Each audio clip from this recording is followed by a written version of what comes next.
Alright. Well, gang, you know, it's been a day, and I'm okay, but I'm also, I think, a little too caffeinated for my own good.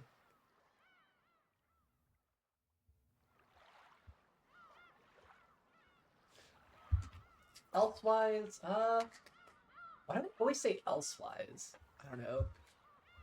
I'm doing my meds right now. That's what I'm saying elsewise for. Clearly. Not so I can just, like, keep the air going while I, like, fetch. Oh, wait.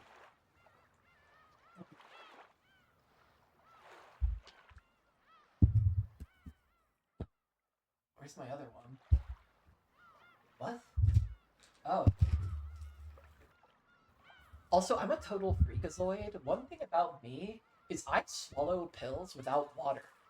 Like, almost, like, 9 times out of 10, I never use water with pills.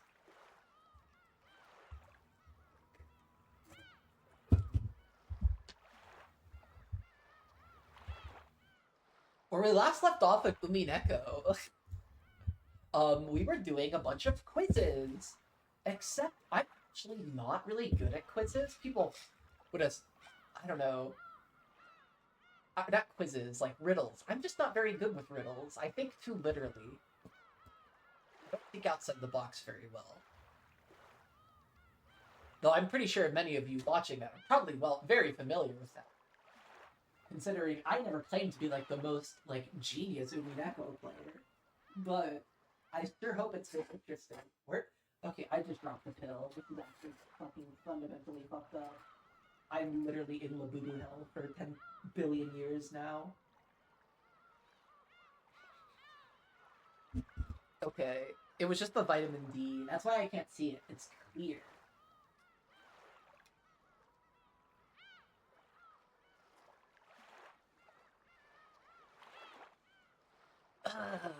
I'm dropping everything. What the fuck?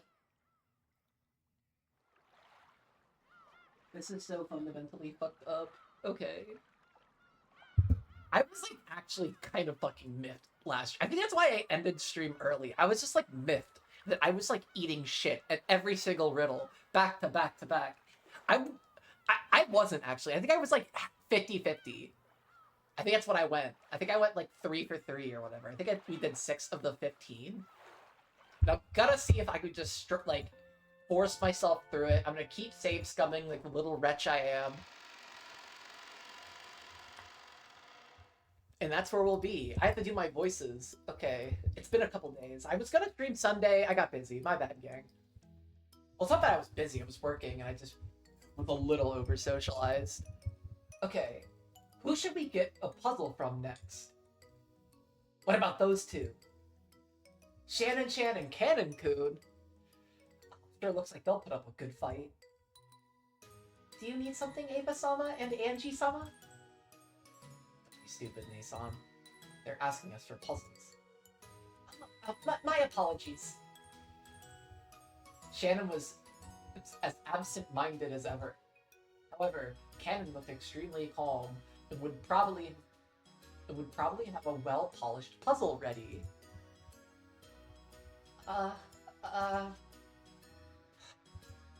Okay, I'll go first.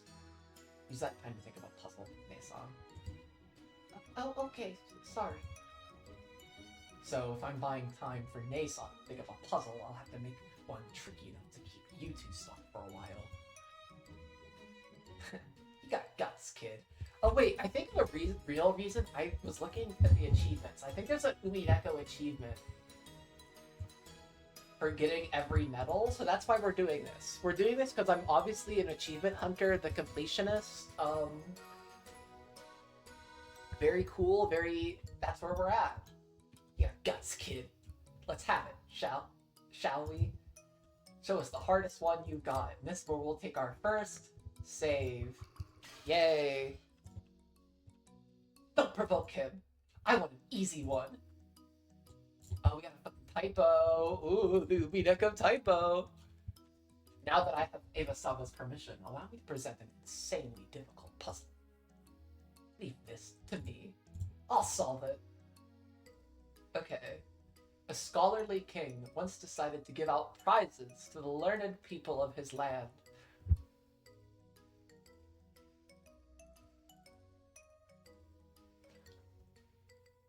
The one who won the copper prize got 29 gold coins. The one who won the silver prize got 47 gold coins. The one who won the gold prize got 79 gold coins. So, how many gold coins were given to the one who won the platinum prize? 30, 57, 78, 91, or 112? Is this the periodic table? No, because gold and silver, I think, are right next to each other.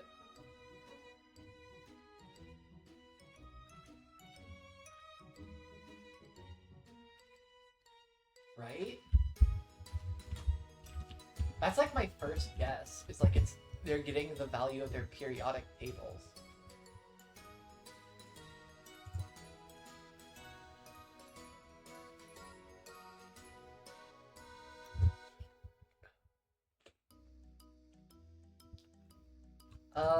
Copper periodic table. I'm just Googling it. Oh, atomic number 29. Hold up. Was I right right off the bat?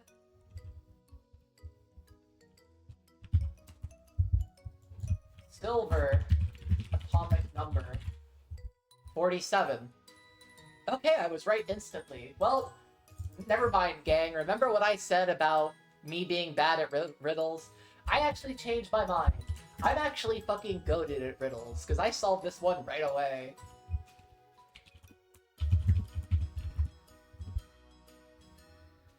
Okay, so what's platinum's fucking atomic number?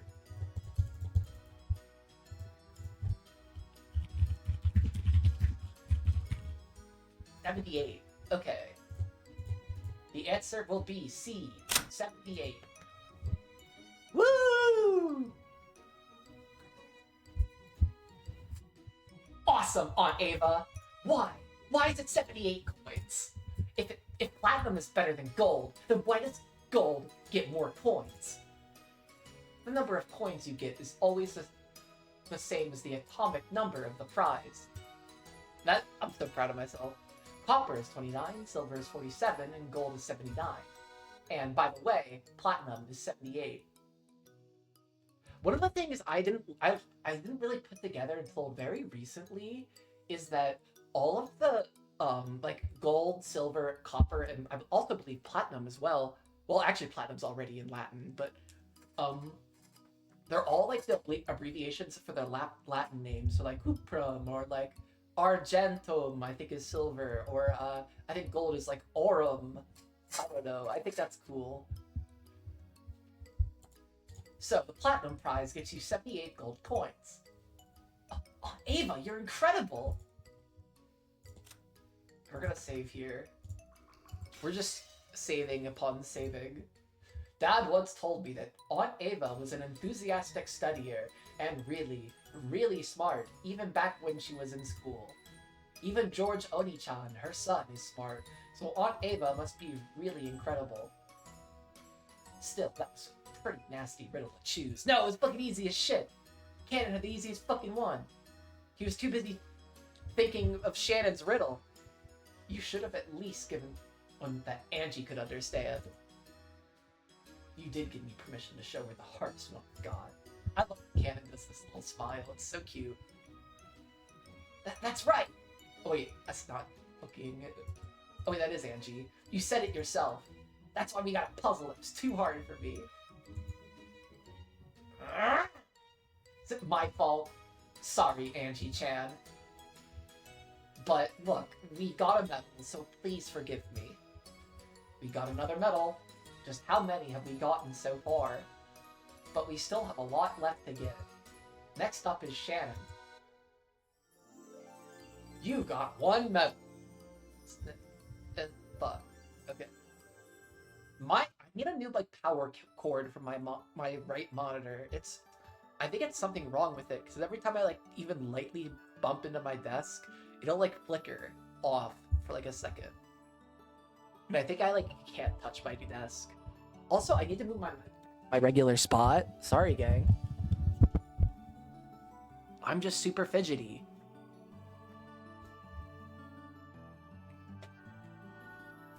Mine isn't that hard, so you can relax. Hers is gonna be the fucking most difficult one. After all, you managed to think it up. You're making fun of me. Then do you want to have a go at it too, Cannon-kun? Bring it on. What? Cannon, you know the answer. I don't get it. It sounds like you'll be able to understand it this time, Angie-chan. I'll stick to giving hints again. Okay, I'll do my best. I'll solve it. I don't know why I read every little girl in the, this is my voice. I'm a little girl. Another medal for me. Let's go then. Listen carefully. W equals white chocolate. P equals pepper jack cheese.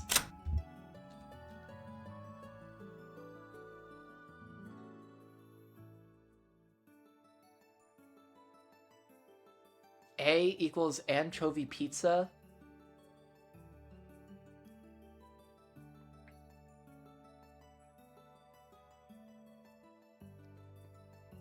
O equals lemonade.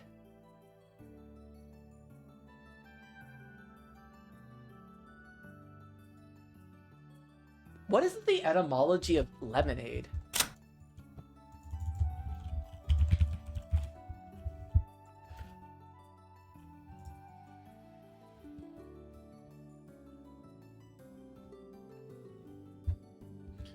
Why am I the only one who wonders about this shit? 17th century from Limon. It's French. Huh.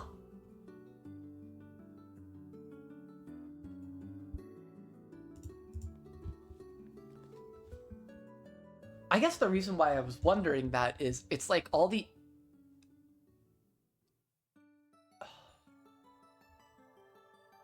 It's not gonna... I think it's not gonna be... Yeah, Shannon is giving a harder puzzle.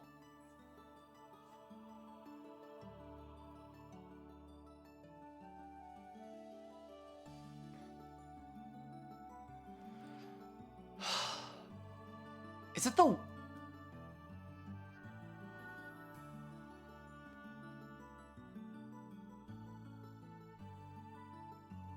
I'm trying to figure something out here.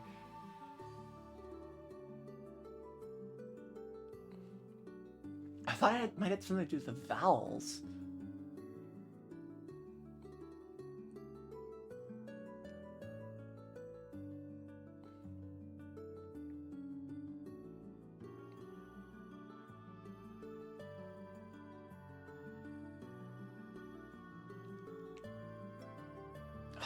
It's not gonna be B. I can guarantee it.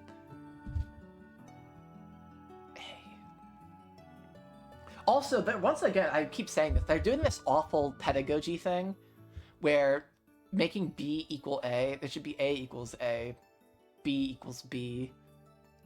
Like, this is just stupid shit.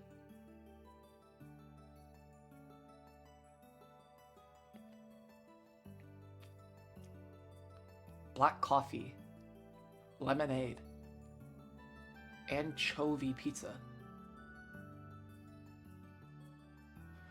This is the only one, like, I want it to work with this W. This one's freaking me out.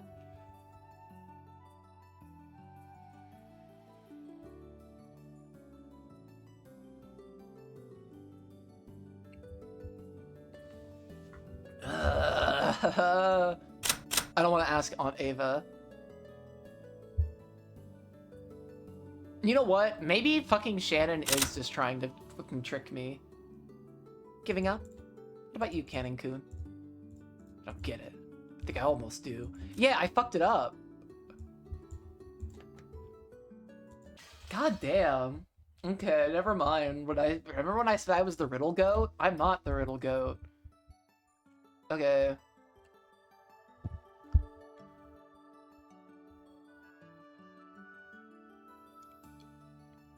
I'm not surprised.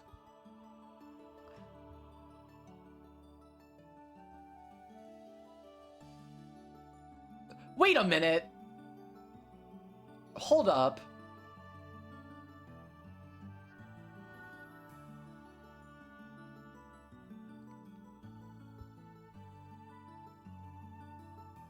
Ah, what's going on here? All these ones?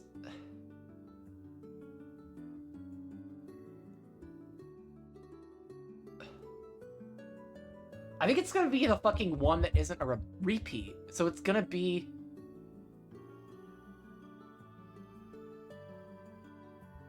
If it's not gonna be B, it's gonna be I. Right? See, Angie-chan? Think about the tastes of all these foods. How does white chocolate taste? Sweet. And what about pepper jack cheese? Spicy. Then how about anchovy pizza? And lemonade? I see, so that's what it is. Anchovies are salty. Lemonade is sour. So what is it? Do the letters match the tastes? That's right. I would have never fucking got that.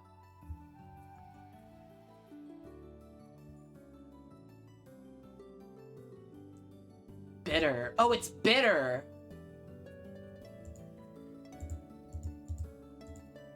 Fuck, I have to go get water. I'm so thirsty. Sorry, gang.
We're back!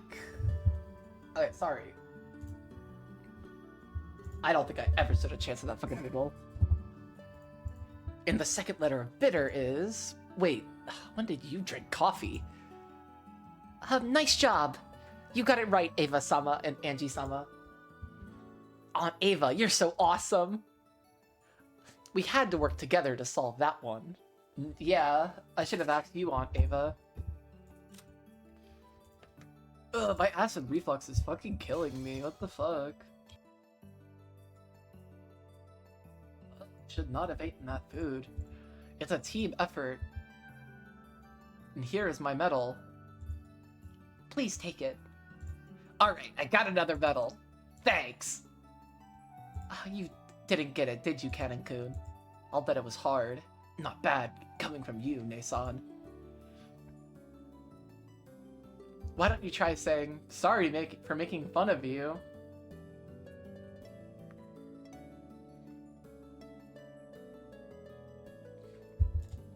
If you don't, I'll make you all your meals start... All your meals O and I. I don't like black coffee. O is one thing, but eating I all the time would be awful. I want to eat W all the time! Careful, you'll get cavities. But if you ever come by my house to play, I'd be more than willing to share. Yay! Oh, I love you, Aunt Ava! In the end, Cannon caved under the threat of I cooking and was forced to apologize to Shannon. You got one medal! Where's my blanket? Holy shit again. This weather is very, very chilly all of a sudden. It was so nice for a hot second, too.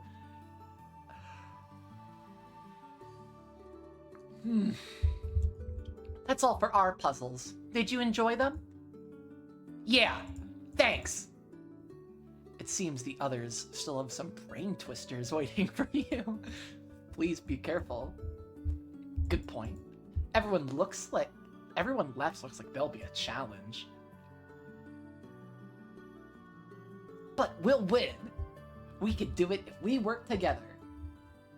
That's right. Let's combine our wits and move on. Goodbye, and good luck.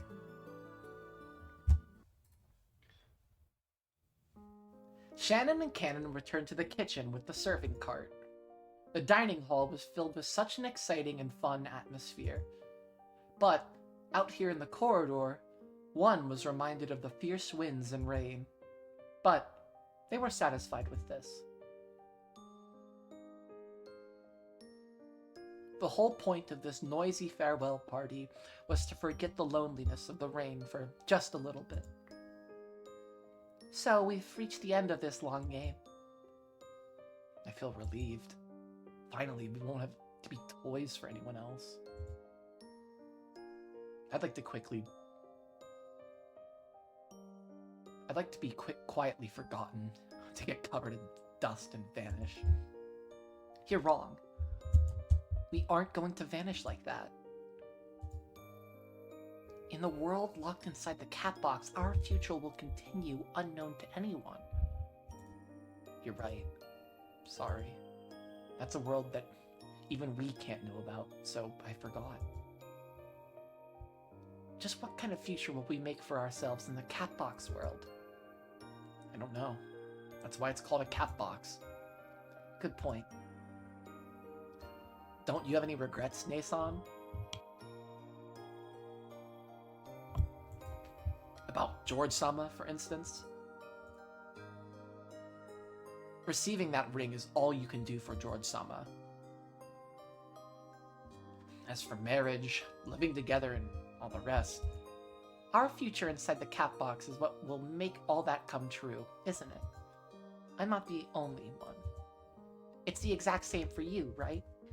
What about a future for you and Milady Jessica? I could break off my engagement with George-sama, then leave the island and disappear. That future is also possible for me. In that world, you wouldn't have to hesitate for my sake. You could enjoy your youth to the fullest with Milady. If you give up on your engagement with George-sama, that sort of world might be possible. So, since it's a cat box, the world where I spend my life with George-sama and the world where you spend your life with Milady can both exist at the same time. It's a world where any contradicting dreams can exist at once. That's the world we'll be put away in as pieces. So there's no need to be worried, lonely, and no need to be sad. Even though the me here right now can only observe the part where I accept George-sama's ring. The other me who lives in the cat box, in a world I cannot witness, will surely build a happy life in the future. The cat box is such a strange thing, a place where any pieces and toys and dreams can be kept. It's no cage for sealing us in. On the contrary, being inside the cat box means being free from everything in countless worlds.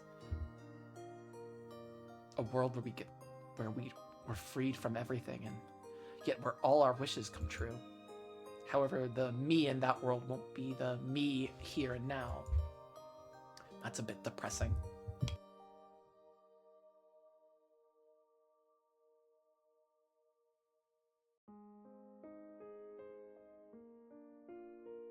Ugh, my acid reflux is fucking killing me. Oh, God. Do I have Tums anywhere? I'm eating shit. My roof is so freaking...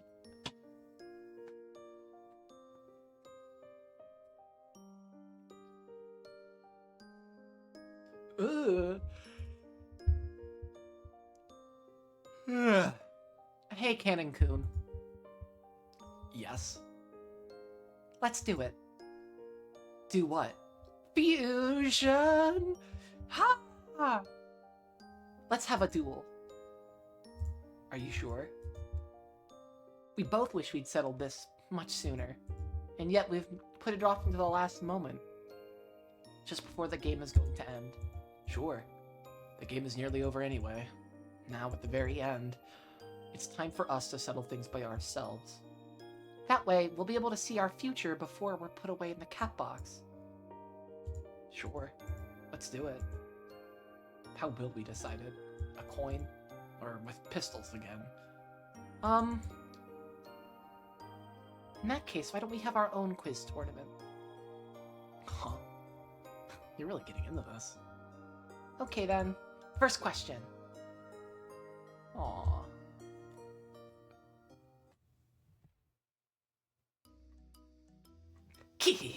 Oh, it's fucking Maria's time! I'm gonna keep, like, obsessively saving, by the way. I'm gonna give Angie a really hard one. I'll trick her with my extra hard puzzle and make sure she never gets my medal. I'll solve it. I'll definitely solve it. As soon as Maria and Angie crossed gazes, they started fighting. The two girls, so close in age, were really good friends, but they also fought a lot.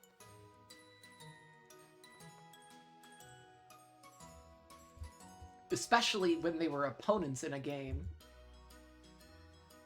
Maria-chan probably knows tons of different quizzes. This should be interesting. Let's have it. Not now. I'm the star, so I'll go after Mama. Really? You're sure it's okay for me to go first? Yeah! Then let's begin. Ready? Rokajiba is about to explode. There's only 1 hour left until the explosion. Rosa can make it to the stack of ingots in the underground VIP room in 3 minutes. This is really fucked up. What? This is making a bad turn.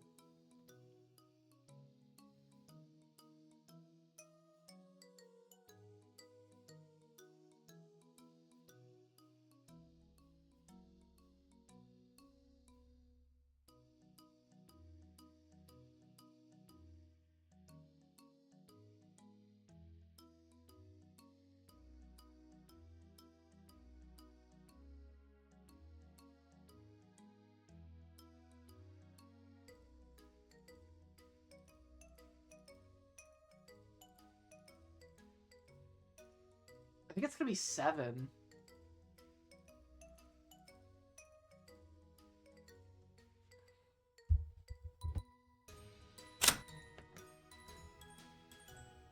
Fuck!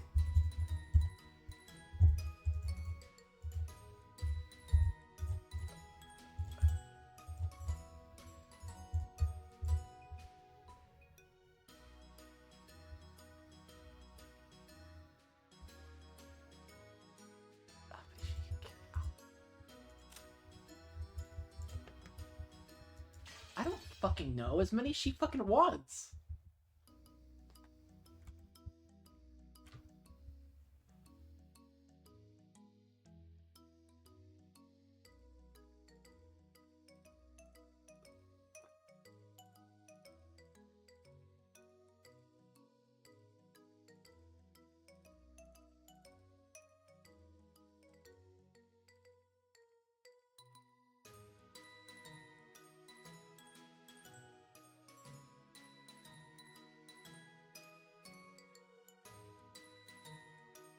Fucking 6? It's not 8. I don't think that maths up. Fuck!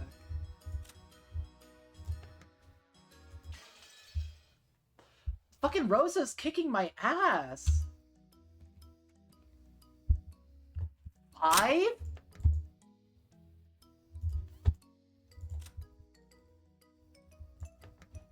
Okay. Damn.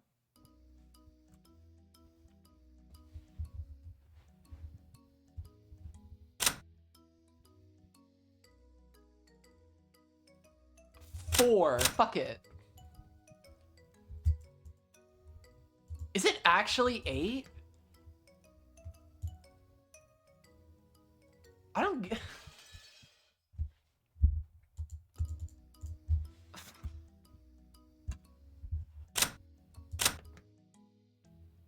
What? 8? Are you sure? It takes 8 minutes to carry each ingot to the surface, right?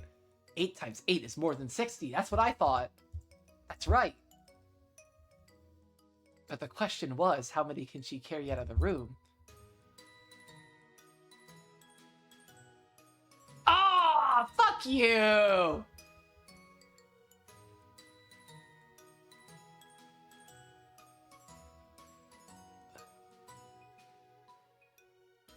She's not going all the way to the surface. Oh my god, that's so bullshit. Puzzles are so fucking hard.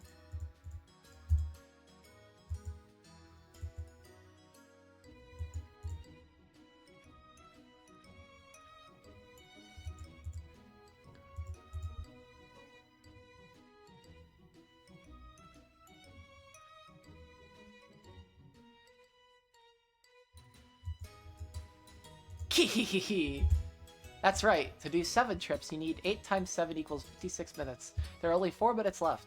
However, you can make it back to the underground room in 3 minutes, then carry out the 8th ingot in the last minute. Not bad, Angie. Nice one. Ugh. I'm not gonna lose to you, Maria One-chan. Congratulations. Here's my medal. Now you can try the puzzle Maria picked out just for you. I'm really scared. What if they get creepier or, like, more violent? So, it's finally my turn. I love Maria. I think Maria's my favorite character now. Maria is such a fucking treat, always. So it's finally my turn. You took so long on Mama's easy puzzle, but I got a little worried.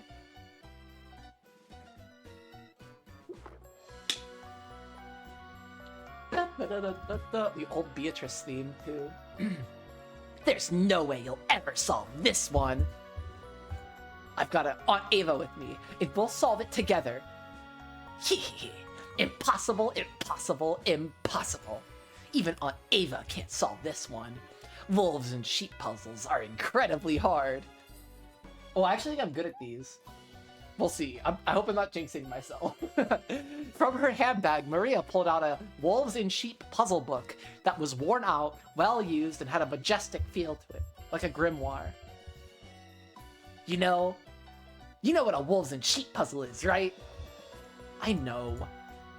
You show me those all the time. They're puzzles about using a boat to take everyone from one shore of a river to another. They usually have a few bizarre rules. When there's wolves and sheep, you can't let the number of wolves on either side get bigger than the number of sheep, right? Yeah, that's right. Send a boat back and forth, moving everyone to the other side while making sure that there are never more wolves than sheep. But the one with just wolves and sheep are the simplest, easiest, plainest, beginner's basic practice puzzles. When you get to the higher levels, you have many things other than wolves and sheep. It's pretty clever. Should we write this down on a piece of paper? Good idea. That'll definitely make it easier for you to sort out your thoughts. Sounds like this puzzle will be a handful. There's no way you're getting my medal, Angie. I'm predicting all her keys. I won't lose. I'm not gonna lose. What the fuck? There's way too many words in this. Hold up. You must use it too.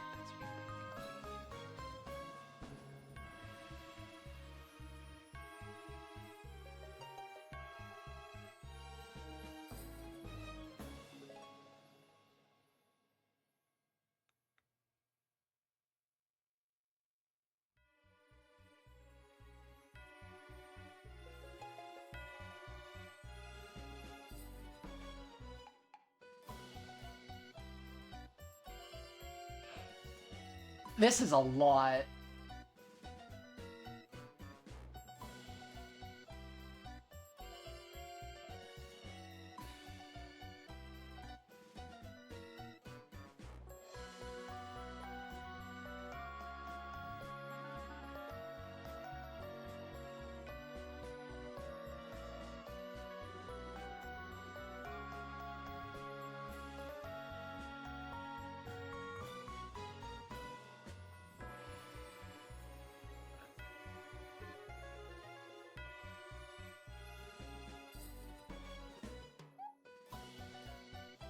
There's like a way, probably mathematically, to figure this shit out. It's all I would have. I would literally. I'm just gonna. We're gonna say. I feel like C is calling to me. Key wrong. Sorry, Maria. My bad. Sorry, girly pop. Let's actually do maximum steps. Hee wrong!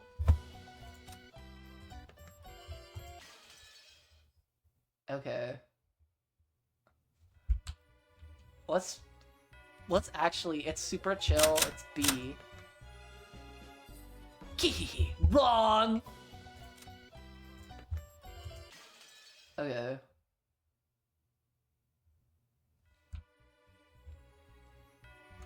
Is it really less than 10?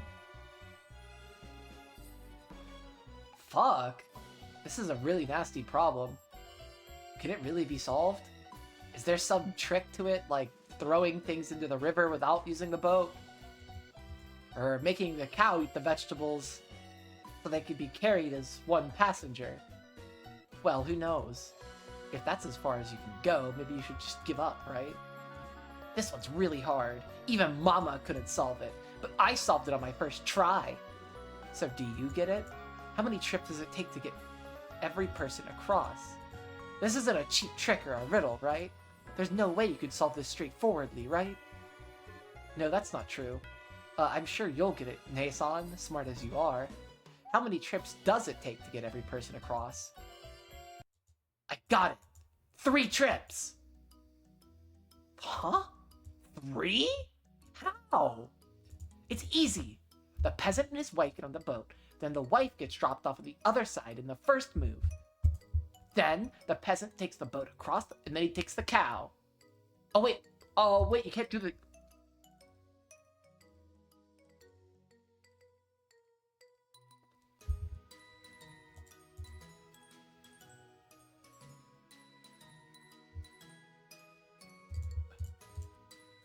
Oh, what? Oh! My dumb ass is just not reading. Those other things aren't people. Huh? As Aunt Ava's mouth flopped open, Aunt Rosa started applauding. After clicking her tongue, Maria One-chan joined in. That's right. The question just asks how many moves it would take to move. They keep hitting me with some crazy shit about, like... I just don't read deeply enough. The animals in luggage never had anything to do with it.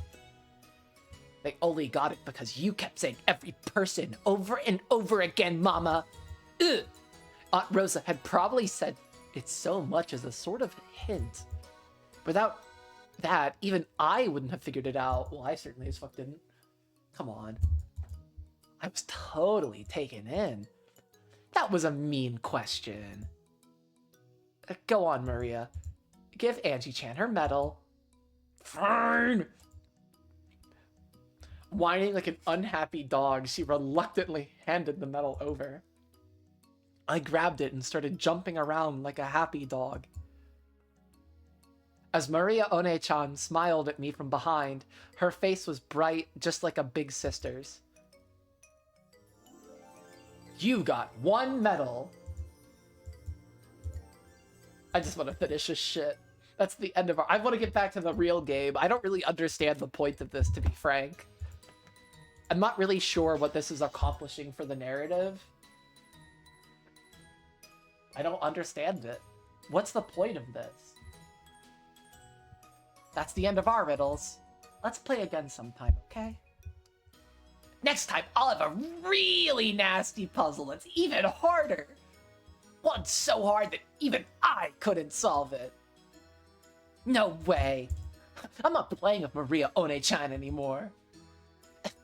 Look, Angie-chan, your parents are waving at you, so let's go.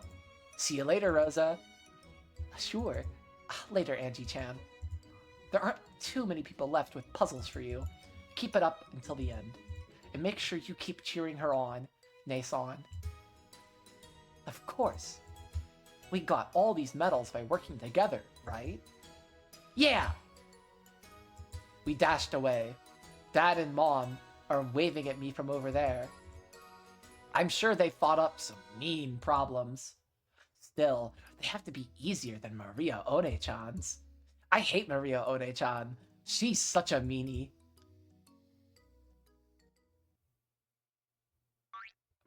Uryu? You bullied her too much at that puzzle. Oh, I love reading Sakutaro. Fuck yes. Well, I wanted to play with Angie a lot. If it was an easy one, she'd have to solve it right away, right? You really love Angie-chan, don't you? I hate her. She made fun of you and called you a stuffed animal. Maria pouted as she said this, but her expression didn't match her words at all. I hope Angie finds happiness. I'm sure she will. After all, look at all the people here wishing her for her happiness. And now, Battler's the game master, and he set up this final game just for Angie. After all this, there's no way she won't be happy. Are you? Still, even though anyone can make happiness appear, you can only ever grasp it for yourself. That's right. That kid is really bad at finding fragments of happiness. It's called depression. And Pier has it out the ass. Even though we tried to teach her how, she's been covering her ears for 12 full years. This game might be much harder for Angie than Battler thinks. I'm sure Angie will find happiness. Yeah. If she really does enjoy herself at this party, then that itself might be the greatest lesson we could teach her now. Angie is the girl who doesn't believe and says everything is a trick, no matter what magic is shown to her. 12 years in the future, that girl will become the last person to inherit Beatrice's name. At one point in time, that kid understood my white magic. Yeah, and she understood me too. She even summoned all the 7 sisters and understood magic itself. And yet, she still can't use magic on herself. Let us believe, just as Battler did once in the past. Beato! It is easy to cast magic on others, and believing in other people's magic is not so difficult. The hardest thing is casting magic on yourself. Is that something Angie can do? She can.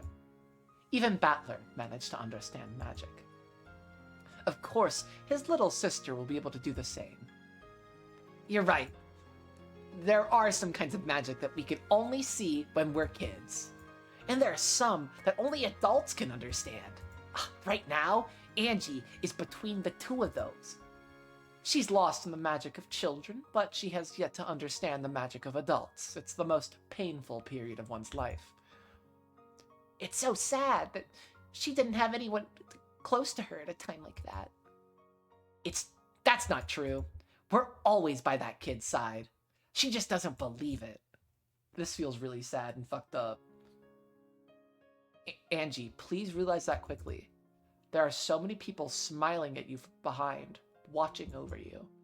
If you just turn around, we'll be able to smile so much more and talk to you so much more.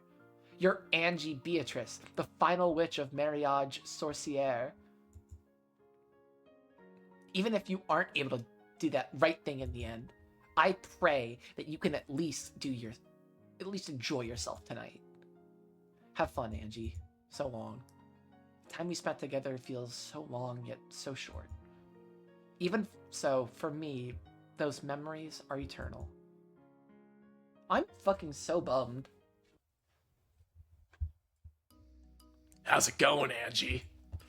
Boo, Rudolph. Boo, Rudolph. Boo. Hiss.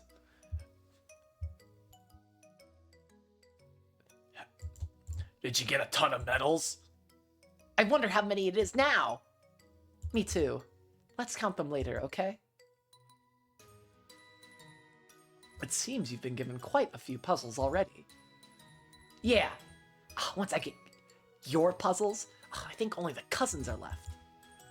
Is that so, huh? Alright. Don't take a shot at Mom and Dad's puzzles. I'll warn you, they're gonna be hard. Everyone says the same thing, but we just keep on solving them. Yeah! We'll get those medals together! That's the spirit. Okay, I guess I'll go first.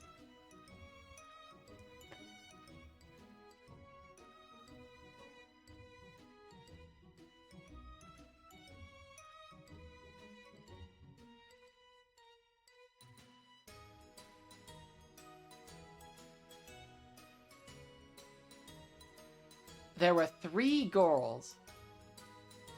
Miyoko, I'm the oldest.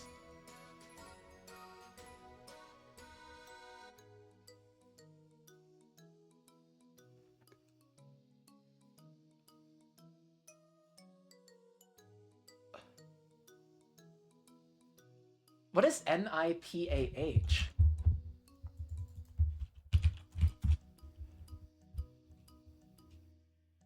It's a virus.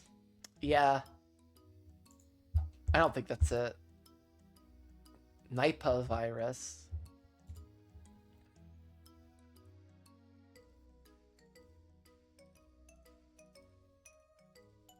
Okay, I think the answer to this one is going to be Miyoko.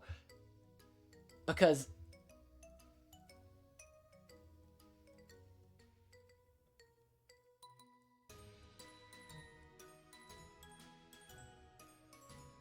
Oh wait, it's Rika.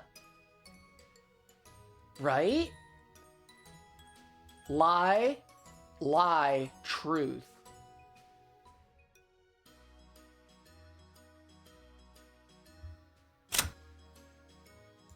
I'm right about this one. I have to be.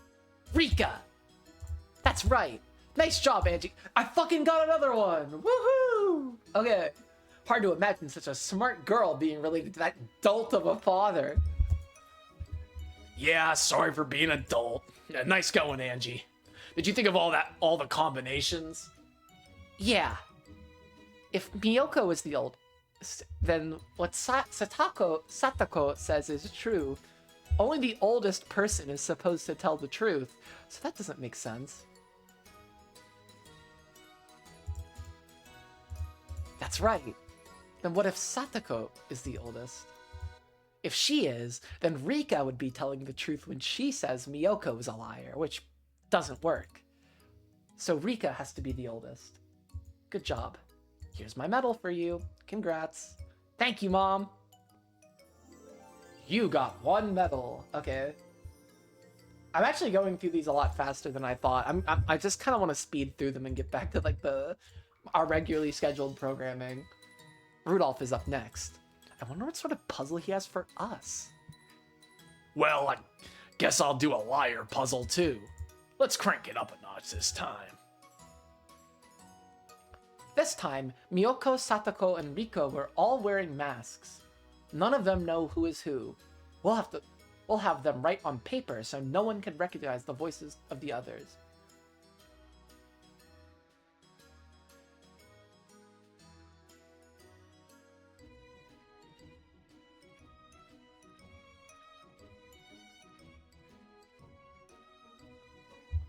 Of these 3, Miyoko is speaking the truth, however Satoko and Rika aren't necessarily lying.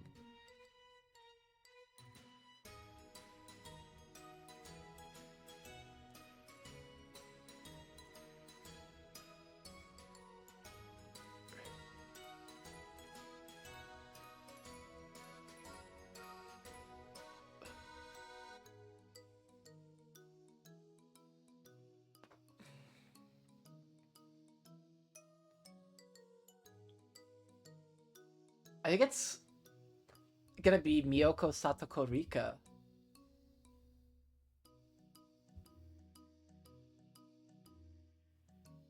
Or no, it's gonna be...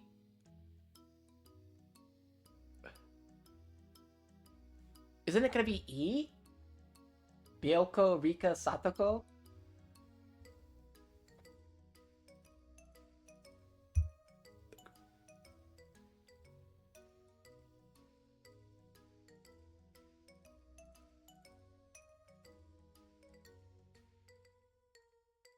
Yes, I think this is correct. I know who Miyoko is. She's on the left. After all, the girls in the middle and the right both say that someone else is Miyoko. If they were Miyoko, they couldn't lie and say that someone else was Miyoko. That's right. Miyoko is supposed to be honest. So, when someone says that someone else is Miyoko, they can't be her. So, since the middle one and the right one aren't Miyoko, the left one automatically is. And since Miyoko speaks the truth, I feel like I did that the other way around. But it's also means that the one on the right is Satoko. Which means that the only one left, the one in the middle, is Rika. Perfect! You solved it like it was nothing. Yeah, I actually did those puzzles really well. Can I get more of those, actually? I feel like with these puzzles, I either get it right away or I'm stumped. You really are smart like your mom. Dad rubbed my cheek and hugged me. Aw, good guy, Rudolph. You got 1 medal. Okay, now he's got these fucking chuckle fuck cousins. Listen up, Angie. Life will lead you through countless puzzles. Aunt Ava is here to help you now, so it's okay to rely on her. Oh yeah, these people all did canonically die. They are dead forever. However, you'll have to solve most problems in life by yourself. When that happens, you must remember the advice you've gotten from those who have helped you in the past.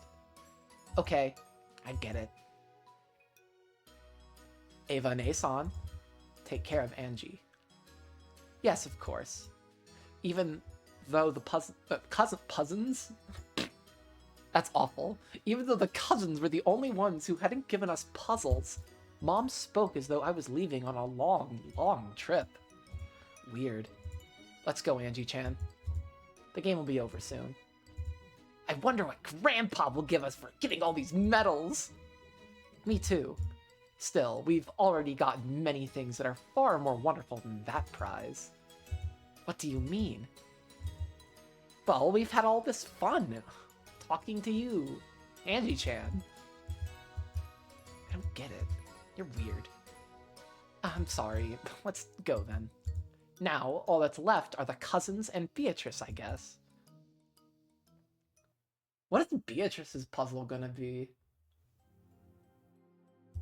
Also, I'm gonna save again. We're just gonna be insanely saving until we're done with these fucking puzzles. I don't wanna I just wanna get them all right. What is it? Why did you tell me to come over here? Is it something to do with Angie? No, that's not it. Rudolph put a cigarette in his mouth and toyed with his lighter. Though he should have done this easily, he somehow managed to mess up several times. I wanted to take this to my grave. No, to hide it away in a cat box. If I just kept my mouth shut until tomorrow night, I'd be able to do that. It'd be easy.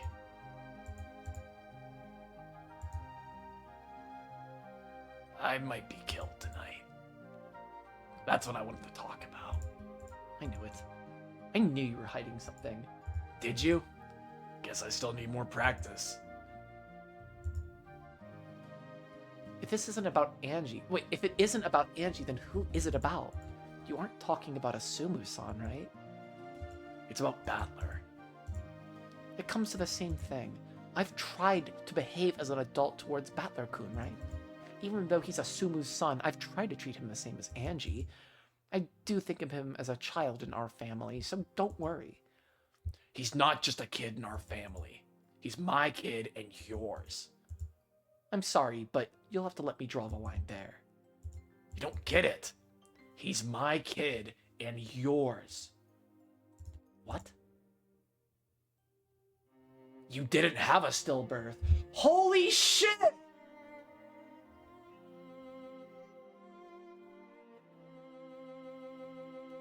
Yes! Fuck yes!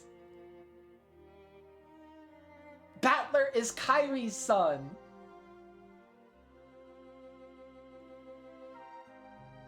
Yes! Oh, I'm so fucking happy. Let's fucking go. That is fucking huge. Ah, I'm so fucking happy.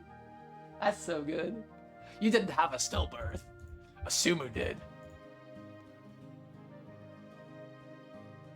Oh my god! Rudolph is fucking terrible! Back then, when I was double timing the two of you, I got myself stuck and couldn't find a way out. You don't mean... Asumu and I were married. You and I were cheating. Then Asumu had a stillbirth and you gave birth. My head was a mess with it all. The sin Rudolph committed when his mind was at its most chaotic was to switch the two babies. How the fuck did he do this? I was even better off financially back then. I was young and I didn't give a damn about what lengths I went to. I threatened the hospital with slapping them with money, and I switched your kid with the Sumu's. If Kyrie had a child, Rudolph would have to maintain two households. However, if Kyrie had a... Did he actually have to do that, or is that something he would think he would do? However, if Kyrie had a stillbirth and the child who survived was Asumu's, that would settle everything. The stillbirth might even have given him a chance to break off his relationship with... That's really fucked up. It was a grave sin, one that simply couldn't be forgiven as an act of youthful enthusiasm and immaturity. That's why I should be apologizing to all three of you. I forced Asumu to raise a kid that wasn't hers, and that woman wasn't anywhere near as generous and accepting as she looked. There's a chance she figured it out. However, she raised Battler, who loved her as a mother with all the affection she had. And in Kyrie and Battler's case, he had to atone for an even greater sin. He stole every moment of everyday family life that should have been shared as a mother and son. Until this very day, Kyrie had believed that Battler was Asumu's child. Though she acted kindly towards him on the surface, she had always kept a distance in her heart between herself and Asumu's son. Finally, Rudolph's conscience had been unable to bear seeing her like that. But Kyrie sank into a crouch, unable to speak. You can have a little Battler parentage reveal as a treat. Feel free to curse me. In fact, I couldn't complain if you killed me where I stand. That's how horrible my sin against you is. This is the secret I wanted to confess before the cat box closes over us. Battler-kun. I'm so sorry, Kyrie. To you, Battler.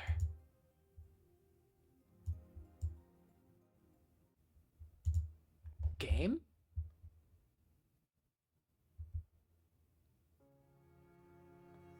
Come to think of it, we've already gone through a ton of puzzles.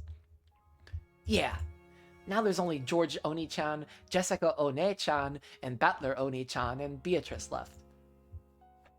Oh, they're finally here. We could hardly wait. Thought you might have forgotten about us. Finally, we challenged George Oni-chan and Jessica One-chan. Okay, this is where I got actually freakishly have to save again.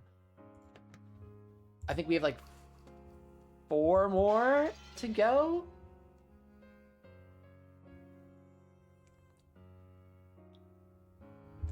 Jessica, George, Battler, and Beatrice. Yeah, okay. Sorry to keep you two waiting. So, did you think up some incredibly hard ones for us? We decided to give you one puzzle together. Fuck yes! My, even one riddle from this pair sounds like sounds challenging. It's a special puzzle we made just for Angie-chan, so good luck. I'll solve it. I'll definitely solve it. Okay then, let's go. Jessica-chan, let's set them out. There you go. They placed 3 small, colorful cubic boxes on the table. 2 of these are traps. The other has a medal inside. Angie-chan, do you think you can guess which one has the medal in it? He's fucking speaking like fucking Blue's Clues. Or not fucking Blue's Clues, fucking Dora. Not without a hint. That would just be luck. That's right. So far, this is just a test of luck with 3 choices. In other words, your odds of winning are 1 in 3. George, this isn't a quiz. It really is just a test of luck. The puzzle comes later. Let's continue. Okay, Angie, which of these has a medal inside, do you think? Just say the first one that pops into your head. A red box, a blue box, and a green box. There's no way to know which one's it in. This really is a test of luck. In a way, this is worse than a hard puzzle. After all, if you solve a hard puzzle, you'll always be right. But in the very beginning, I picked the almond with a 1 in 15 chance. Compared to that, a 1 in 3 is 5 times easier to get. There's no point worrying about it. Might as well just test my luck again. Then, this one. The red box? Then let's set this box right in front of you. Wouldn't it be great if there was a medal inside? So, let's start with a little warm-up. What's the probability of the medal being inside that red box? 1 in 3. That's right. If this really is a simple test of luck. Are you sure, Angie? Are you absolutely sure you're happy with that red box? After all, we're gonna make you open it in a second. And if it's a trap, it'll be really scary. Jessica Ore-chan grinned threateningly. Are you happy with the red box? The medal might be in the blue box or the green box. Do you want to change your mind? It's not fair for them to scare me like that, not after I've already made my choice. And I know, all of these boxes have the same probability of having a medal in them. Whether I try to open the red box or change my mind and try the blue or green boxes, I would be fucking tweaking right now if the boxes were fucking red, gold, and blue. I would be fucking tweaking.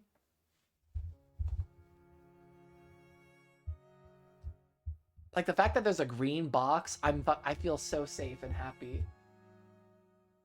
I still don't... We're in episode 8, and I still don't know the importance of these colors.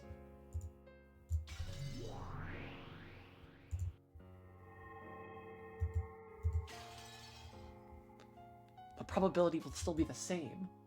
So, stick with your first choice is my motto. I'll stay with this red box. I won't change my mind. I'm happy with the red box. I'll bet on it. That's the spirit.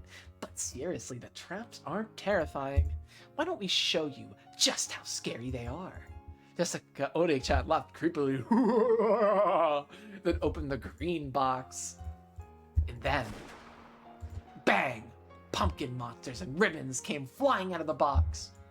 It scared me a little. No, that's a lie. It scared me a lot. If that came flying out of the box I opened right in my face, I might fall to my knees and start crying. Angie, are you sure you want the red box? Something really scary might come flying out. Okay. Are you sure you don't want to switch to the blue box? I'm not scared. I'll stick with the fucking red box. You're going a bit overboard, Jessica-chan. So, one of the boxes is now gone, and there's only 2 left. This is where the puzzle starts, Angie-chan. You mean, which box is the medal in? We have the red box that's sitting in front of you the whole time, and the blue box here in front of me. Which has the higher probability of having a medal inside of it? That's the puzzle.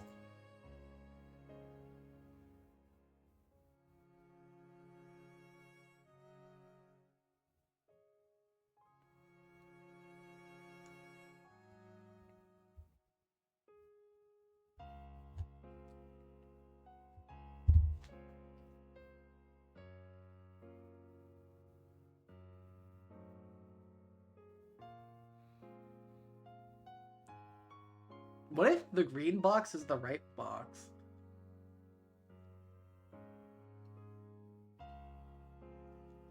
What if they're both the same?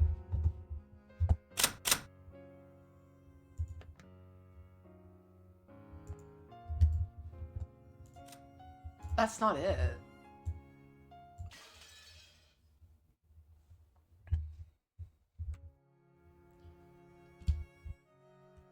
What am I misreading here?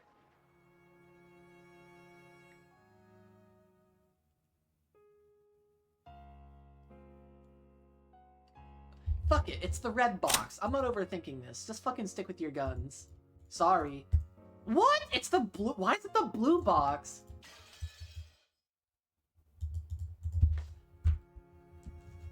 Fuck you. Why is it the blue box? Okay, so let's reread this.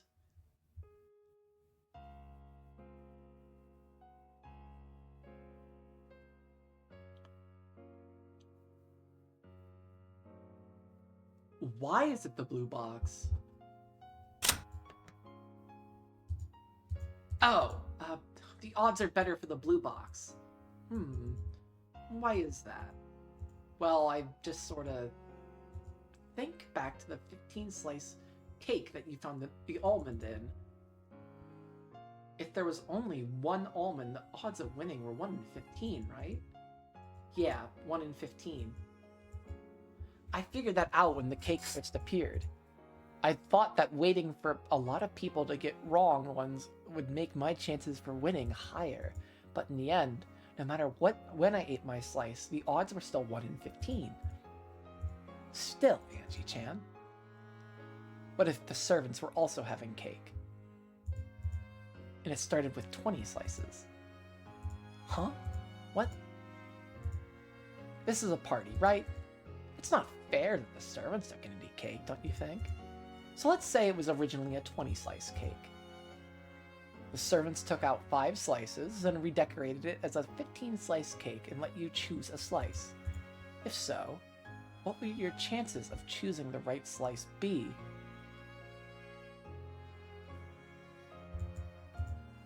If there really were 20 slices, then the chances would be 1 in 20.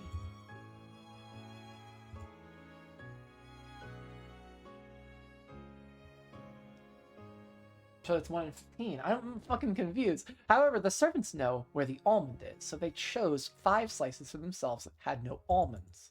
In other words, they removed 5 losing slices. That means your chances of winning were 1 in 15, not 1 in 20. They took out losing slices, so the odds would obviously go up. Just now, Jessica did the same thing.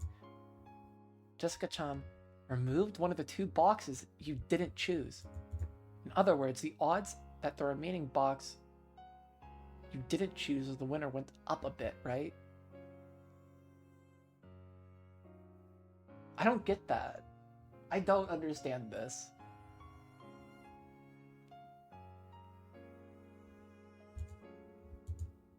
I sort of get it, but not really. If you remove a losing box, it's only natural that your chances of getting the right one go up.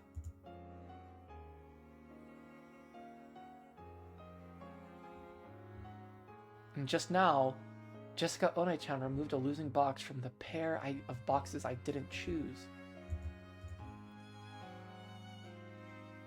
Does it really make any sense that my odds of winning with those boxes went up? Now I'm getting confused. Yeah, I don't understand this. Actually, you really are incredible, Angie-chan. Even though you're only 6, you're trying to understand posterior probability, a concept in probability theory. Yeah, I don't do that shit. I don't do math. Sorry, gang. Probability really is interesting. I'm sure you'll like it when you get into high school and college. Go and enjoy studying it all you can. Whatever, dork. My little head was already filled to the brim. Bewildered, I had to beg Aunt Ava for an explanation. Aunt Ava wore a bitter smile, too. I'll bet she doesn't really get it herself. As we felt a sense of connection through this failure, we happily grasped the medals we had wrangled out of them. You got 3 medals! Or 2, never mind. Fuck, where's Battler?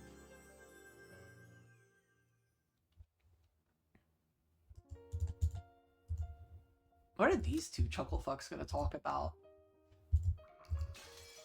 Angie-chan, could you come over here for a second? Yeah? Well, what is it, George Oni-chan? George Oni-chan and Jessica One-chan were calling me from the window. Aunt Ava was talking with Mom and the others, and since it looked like they'd be a while, I went over to George Oni-chan and Jessica One-chan. What? Oh, it looks like the quiz tournament is almost over. Yeah. There's only Battler Oni-chan and Beatrice left. I'm starting to get sleepy. It's probably because of that adult drink I swiped from Dad. I forgot about that, Jesus. I've felt floaty ever since I drank that. That floaty feeling keeps getting stronger, and I've been feeling sleepy for a while now. It was a fucking marijuana drink. It was one of those fucking pot cola things they sell. I forget what they're called. I gave a huge yawn. Sleepy? Yeah. If I had a sofa, I'd probably just fall asleep. I see. Then I guess it's almost time for this party to end. The party will end if I fall asleep? But I just wanted to take a nap while everyone else kept having fun. I think the sad thing, I think she's dreaming right now. I think she's just having a dream.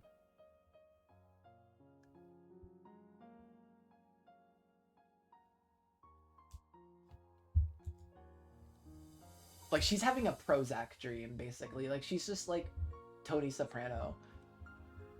Was our puzzle just now a hard one? Yeah. I still don't really get it. And I'm sleepy. It's called posterior probability. That's what we call it when the probability of something changes because we learn or fail to learn some piece of information. Did George Oni-chan call me over here and lecture me on math? For some reason, I feel even sleepier now. Yeah, because he's fucking boring. So, if we have 1 almond and 10 slices of cake, our odds of getting it are 10%. But what if we learn that those 10 pieces were chosen at random from 100 pieces? You'd think that the probability went from 1 in 10 to 1 in 100, right? Absolutely nothing has changed about your slice of cake. Depending on whether you know or don't know a certain fact, the probability of your slice being a winner changes. Doesn't that sound... I still don't fucking understand this. I feel like I have like baby object permanence issues. This is so fucked up and funny. I'm never gonna get this. Make sure to leave a like if you don't understand posterior probability. Hello. That sounds hard, so I don't want to think about it. Yeah, I don't either. Thinking is actually stupid and a waste of time. Angie, please, just listen until the end. Jessica One-chan's voice grew a bit stirred. As young as I was, I couldn't understand what all this was supposed to mean to me. There's only one thing I want to tell you. So please don't forget this. What? In the future, various bits of information will affect the slice of cake in your hands. By learning about those, the insides of your slice might change. Sometimes they'll change into things you want, but most likely almost all the changes will be bad ones. The truth is always right there in your hands, Angie. Don't think it's stupid to let it change around just because you hear other people talking, just because they think the truth should be one thing or another. The truth inside you has always been in your hands since the beginning. The nature of that truth is actually something you decide for yourself. You change it to yourself depending on what you hear and what you refuse to listen to. You probably don't get what we're saying, but you have to understand. Even if you can't understand when you're 6 years old, I'm sure you will once 12 years have passed. Ellipses. With a very serious expression on their faces, they grasped my shoulders as they spoke. I don't know what they're trying to tell me. The truth lies in your hands. That lies in your hands is not unchangeable. You'll be interfered with in many ways that will make it change. So, if the truth in your hands is really important to you, you need to protect it yourself. Don't forget it. 2 most Kakuto Shiramiya's award. Next is Oni-chan and Beatrice's puzzles, and then I'm done. And I still don't get posterior probability. Really? Even though the odds were so... Reading is hard. Even though there were so many of us, it looks like it's finally over. Yeah, I still don't really get the whole point of this riddle thing. But it was nice having to make choices for once, even though I did get most of them wrong.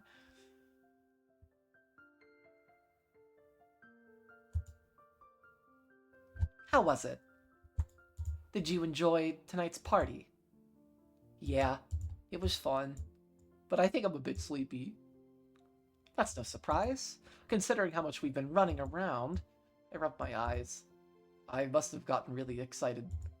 But whenever I get excited, I'm always tired afterwards. Right now, I'd rather have a sofa to lie on than nettles. I've got a special puzzle just for you. But are you sure you want it? If you're sleepy, you can stop now. No, I've come this far, so I'll keep going.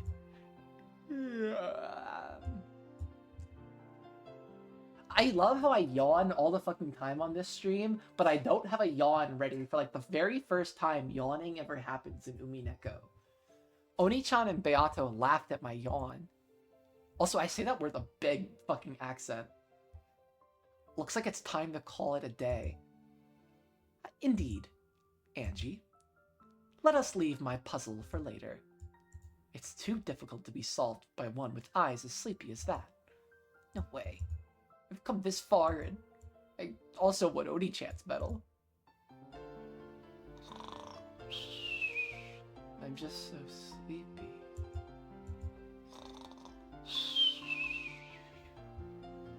Angie drifted over to a chair in the corner of the room and plopped down onto it. Then she closed her eyes and sat there like a doll. It didn't take long before the cute sound of her breathing in her sleep could be heard. When she saw that Angie was finally asleep, Beato spoke softly. Quiet, please, everyone. Angie fell asleep. When she spoke, the peaceful clatter that filled the room fell silent. Everyone looked down into Angie's sleeping face. Each of them wore an affectionate gaze, as if they'd just watched a baby finally drift to sleep. Did Angie-chan have a good time? But of course, the feeling it might not be so strong now, but one day she will surely remember tonight's party and understand how fun it was. You're right. It was fun for us too, getting to play with Angie-chan. By this point, everyone was standing in a wide circle around Angie as that's fucking freaky. Okay, it's like how whenever Louis the 16th, the 15th, L'Oreille Soleil, L'état c'est moi. My French is terrible. Like, they used to like watch him get up in the morning. I imagine it's like that. Now that like The guest of honor was asleep. This Halloween party had reached its conclusion. So long, my granddaughter. I was so pleased to have this chance to play with you again after 12 years. It matters not if you forget everything about me. Remember me as an arrogant despot. But every now and then, just try and remember how much I adored you. She will remember, Angie-san. You have a long life ahead of you. Even after 12 years, Nanja will still be getting a new voice. Fuck it. I pray that you find this meaningful and worthwhile. You are the final grandchild and daughter of the Ushiramiya family. All of us pray for your happiness. Angie-chan, stay well. Happiness isn't something you find, it's something you make. And in fact, memories work the same way. True, there are some things that we only truly understand when we think on them, back on them years later. Make sure you remember my pretty face every now and then. Just having you remember is the greatest memorial service we could ever have. These guys are all dead. They're all super fucking dead. Oh, come on. It's not like we're dying. We're just going to the inside of the cat box, the other side of the curtain. That's right. It's not even a curtain. It's just like we are now. Angie-chan's there sleeping away. The rest of us are right by her side, watching over her. We'll always be with her. All of them still wore warm smiles, but the sound of sniffling came from several places throughout the room. This party wasn't only for the girl who wasn't able to be here this day. It was also for those people who weren't able to meet her here, who never had a chance to say goodbye. Angie, live life strongly. Our blood flows through your veins. That'll definitely bring you strength. Ava Nason, take care of our daughter. She's not honest with herself, and she'll often be selfish and short-tempered. She might be a pain all the time, but I'll make sure she finds happiness as long as she wants it herself. Angie-sama, it's okay if you forget my face. But please, at least remember the taste of my cooking. Ha ha ha ha! And I won't ask you to remember old Kumasawa. But please, at least remember the taste of mackerel juice. What the fuck? Okay. Someone said, when'd you feed her that? And everyone laughed wryly. Her face looks so cute, sleeping there like that. She looks like an angel, just like her name. She's not an angel, she's a witch. Angie's the final witch. Angie Beatrice. I wonder if that magic will bring her happiness. I wonder, that was like my most interesting troll theory, is that like, what if Angie's actually fucking Beatrice and Battler's child?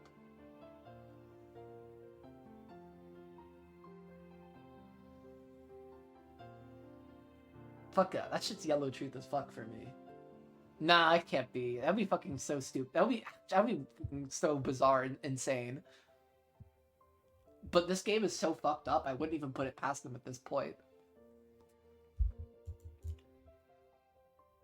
Will she become a white witch or a black witch? That's for Angie to choose. I've shown her both sides. I'm sure a painful life lies ahead for you. You'll probably believe that you're all alone in this world, but we will always be there right behind you, cheering you on. Don't forget that. Angie, don't forget yourself, your happiness, your faith. These are all things you create for yourself. Only you can choose them. No one else can give you them, and no one else can hide them from you. Don't forget that. Oh, I need that lesson.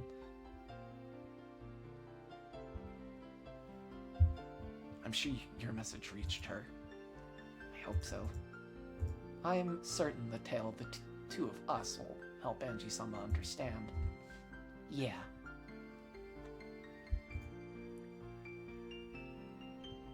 You have anything to tell her, George-sama? I've already said all the things I wanted with that box puzzle. Will that puzzle teach her something? I don't know. But I do know that she's wise. I'm sure she'll learn something from it. Angie-sama, I pray that you're guided along the right path as you blah blah blah blah blah blah blah blah as you move towards the future. One by one, they stepped forward and said words of farewell to Angie. Then, finally, Battler and Beato walked forward. Angie, were you able to remember everyone, at least for a little bit? Of course, Angie didn't answer in her sleep, but Battler continued. It's true that the Ushiro Miyas are a strange family. We're super rich, and that's given rise to all sorts of rumors and stories. However, that's all speculation made by people outside the island. No one will blame you for forgetting these kind memories, young as you were. But even so, you must remember. It is not a sin to forget.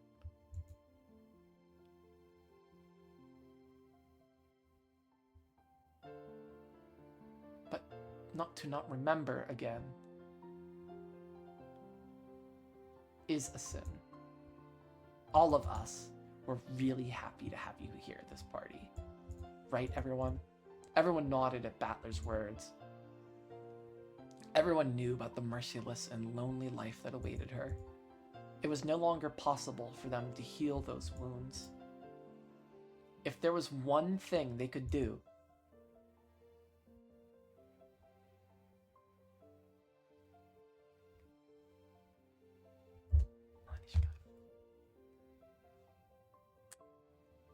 it was to make her remember what a kind, fun family she once had.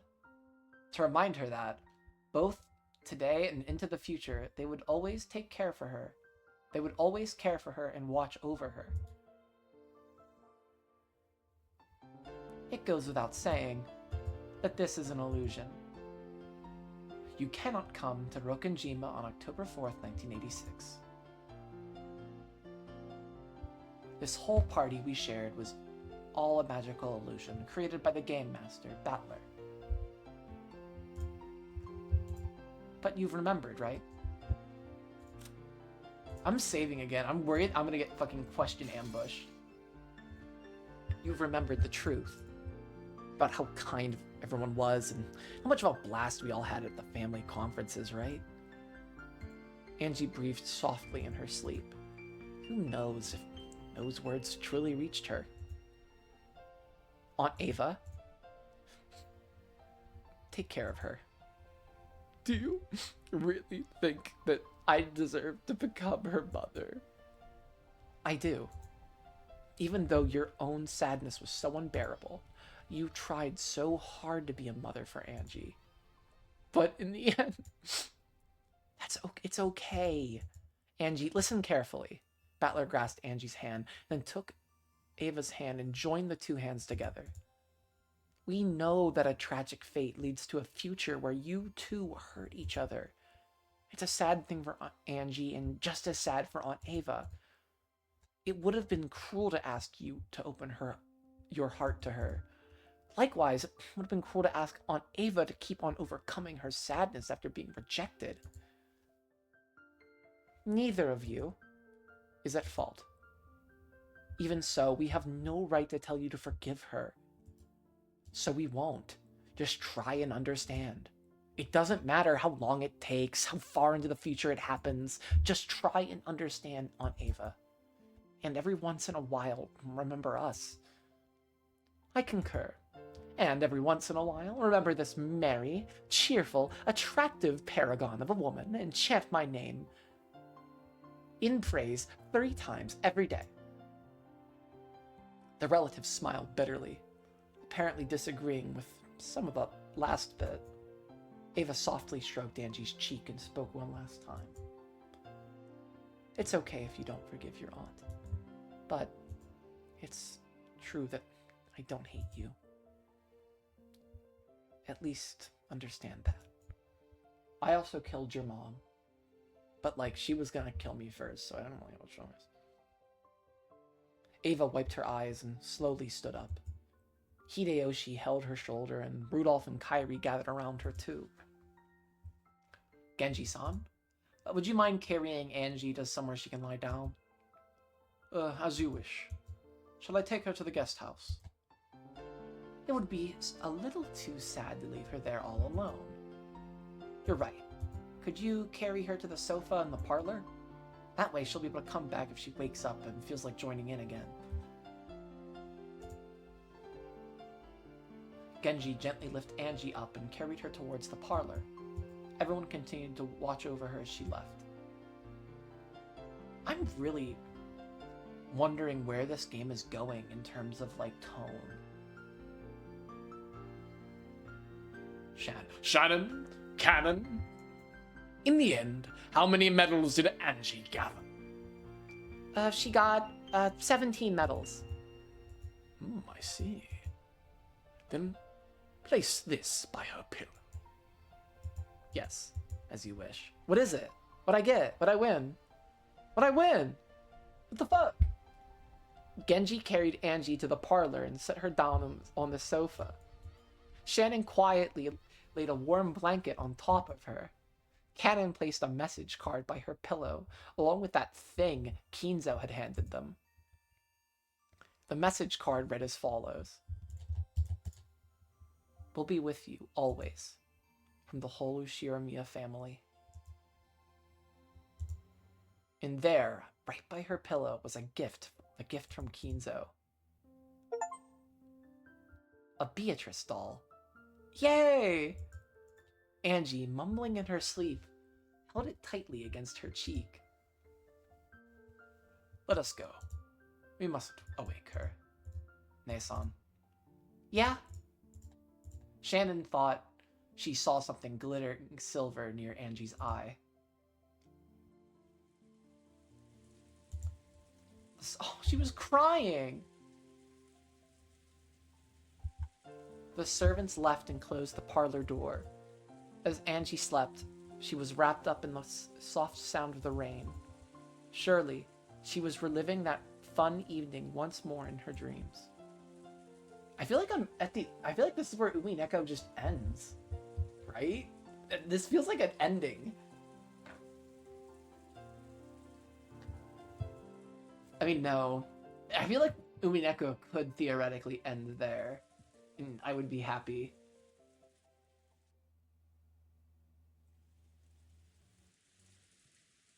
No, I wouldn't. Who am I kidding? After putting Angie to sleep in the parlor, Genji and the others returned. Thanks. Was she sleeping well? Yes. She is sleeping peacefully. The noise from here won't reach the parlor, right? That's right. The door is closed, so I don't think it will reach. Angie, sweet dreams. Well then, that's enough solemn farewells. Let us begin the magnificent festivities we have planned for the after party.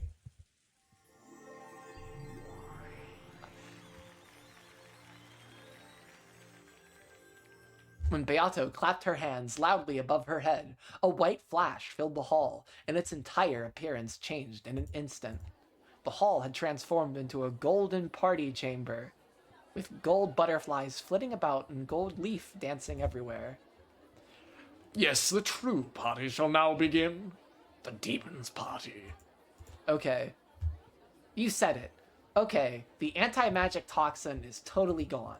Everyone, come on in. The party...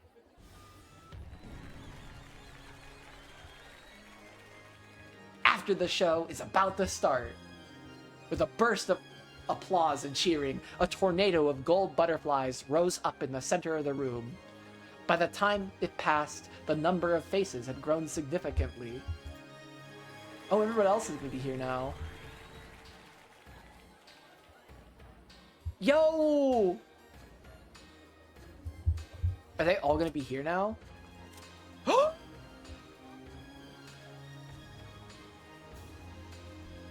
White? White?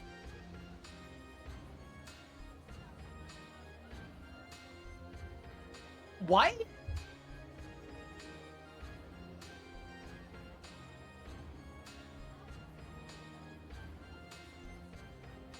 They're married?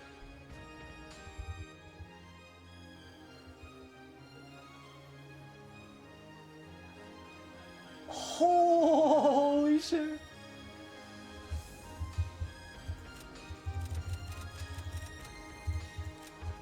Wife? Hell yeah.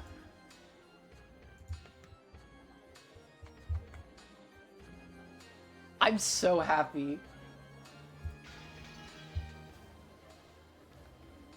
Let the witch of the future find happiness. And let us of the past be rewarded for our efforts, yes? Indeed.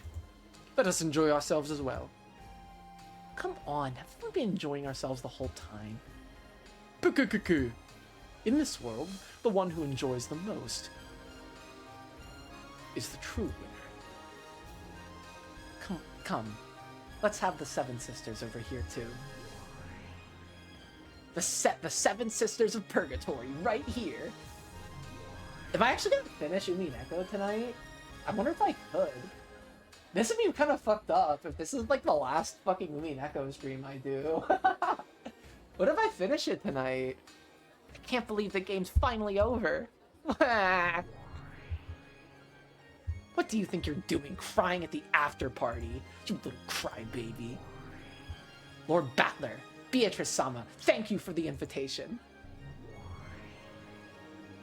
I want to see 6-year-old Angie-sama's sleeping face and have it all to myself. I love how this one just does the Marilyn Monroe for no fucking reason. I wonder what this pose is supposed to be. I feel like this is an actual pose too from somewhere. I want to see the food and have it all to myself. What if I gave all of them voices now? And then I want the hot guy to have it all to myself. Why are you clinging to Battler when you say that? Stop, thief. Glad to see you, Seven Sisters of Purgatory. Enjoy yourselves. Ah, yes. Things do get much noisier the moment they enter a room. And what's so terrible about that? In fact, it still isn't nearly noisy enough. I don't want you in the fucking party, Kinzo. Fuck you. Another gold cyclone rose up. In its wake, 3 people with bunny ears came into view.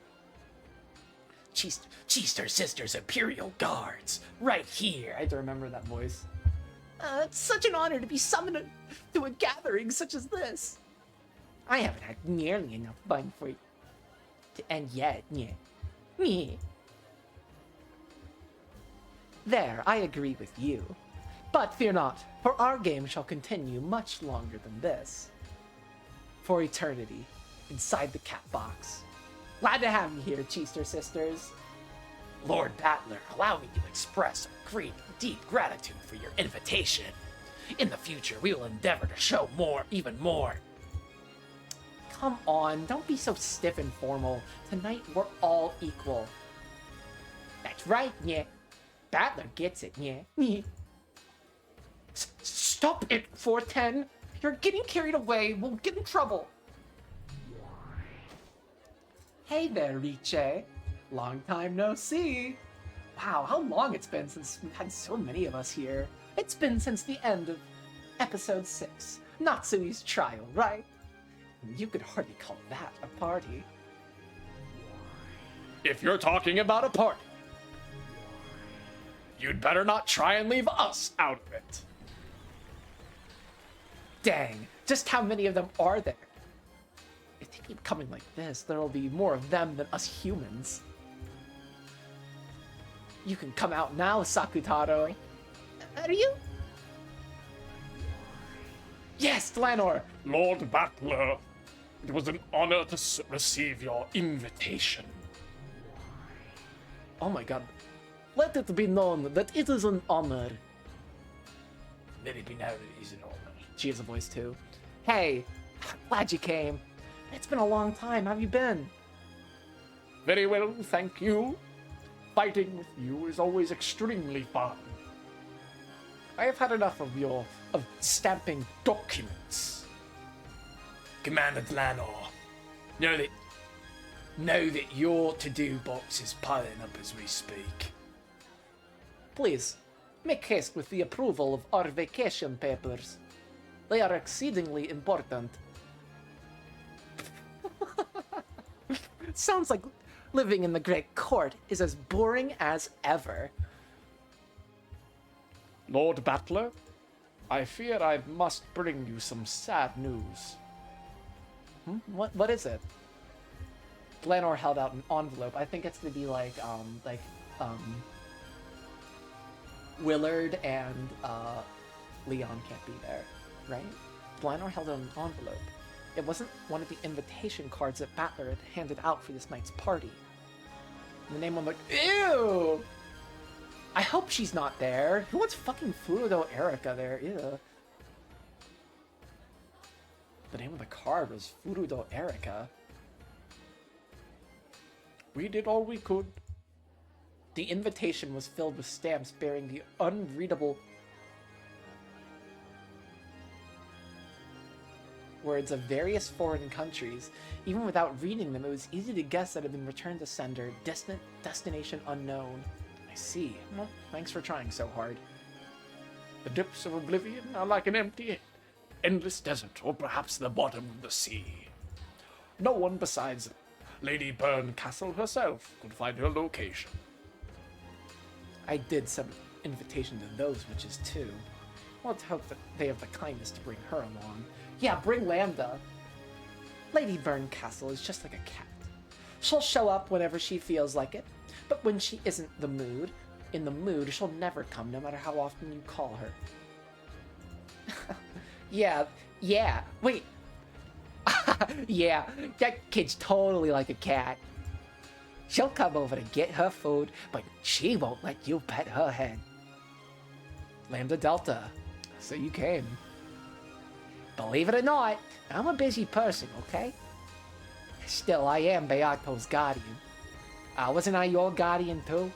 Well, anyway, I came because it's my responsibility. I happen to be in the neighborhood, so I stopped by. Hey, you, go there. I bought some presents. Could you put these wherever for me?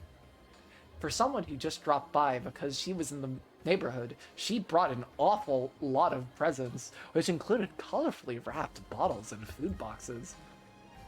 Burncastle isn't here yet. You really think she'd come?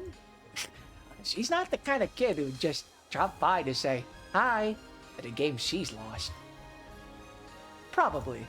After all, she is very proud.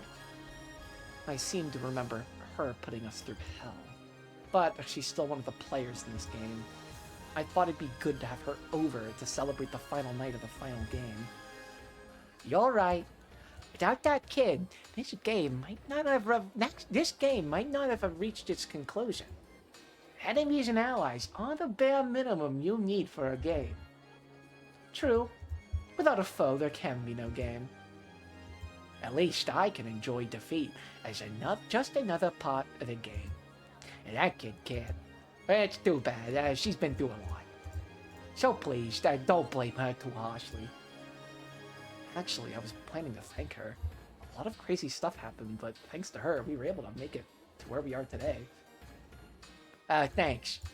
I don't know when I'll see her next, but if I'm lucky, I'll get my chance in a few hundred years. I'll let her know what you said. That's right. They don't have invitations, but I brought 2 guests with me. Guests? Who? I'm pretty sure I sent all the invitations to the usual suspects. Come on, over you two. I'll introduce you. Oh, it is going to be Willard and Leon, right? Yeah, hell yes. When Lambda snapped her fingers, the empty air exploded and 2 forms appeared. If it isn't Willard. Hey, I see you're as short as ever. Now here are some unfamiliar guests. Who are they? Don't pinch my ass. Shouldn't we be introducing ourselves first? I'm fairly certain that Batluk and the others in this world don't know about us. You have the mark of the one-winged eagle on your clothes. Are you an Ushiramiya? My name is Ushiramiya Leon. In my world, we're cousins. I'll introduce Leon. This is the successor to the Ushiramiya family headship, born only in a world of extremely low probability. In that world, Jessica isn't an only child. She's Leon's little sister. There's a surprise. So there's a world like that? Wait, you couldn't be. Pleased to meet you, Beatrice. I know quite a lot about you. Look, gray, blue. Tell me I'm not on my freaking analysis shit. That's the real color theory with Umineko, is blue and gray.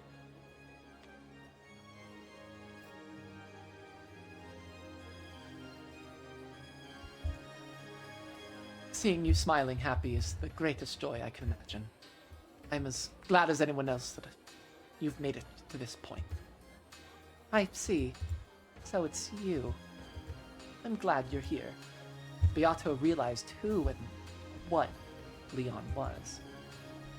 The two of them stared at each other's faces, as though looking at their own face in a mirror.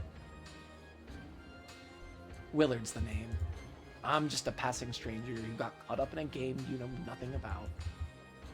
He is an inquisitor of heresy from the great court, like myself. A truly skilled one, though he is now retired.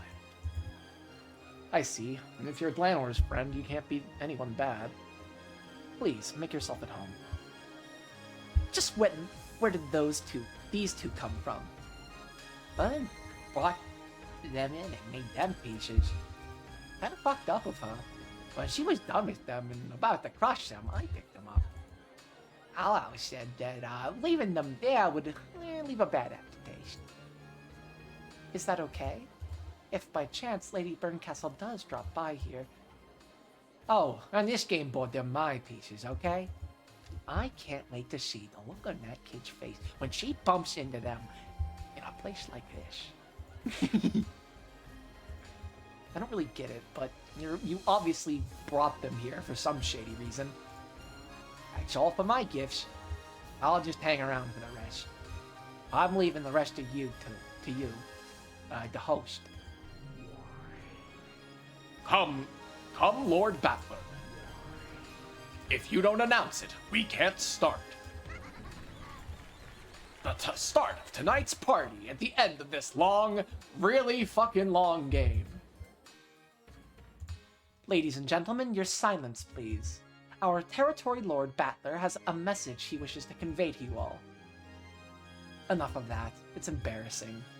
Come on, it's a wife's responsibility.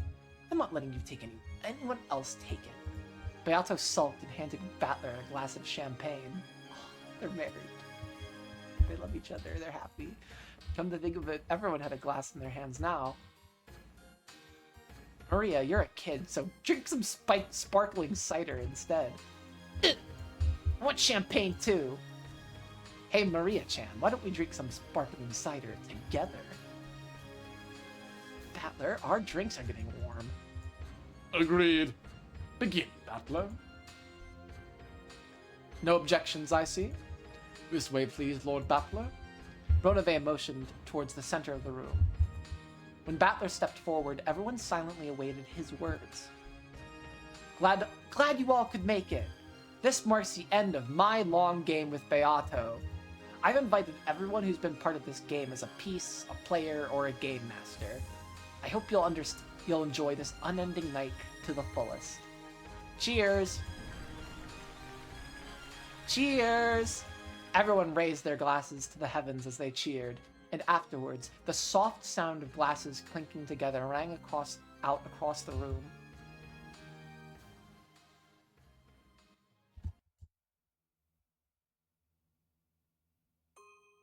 Oh no, not the sad tear noise.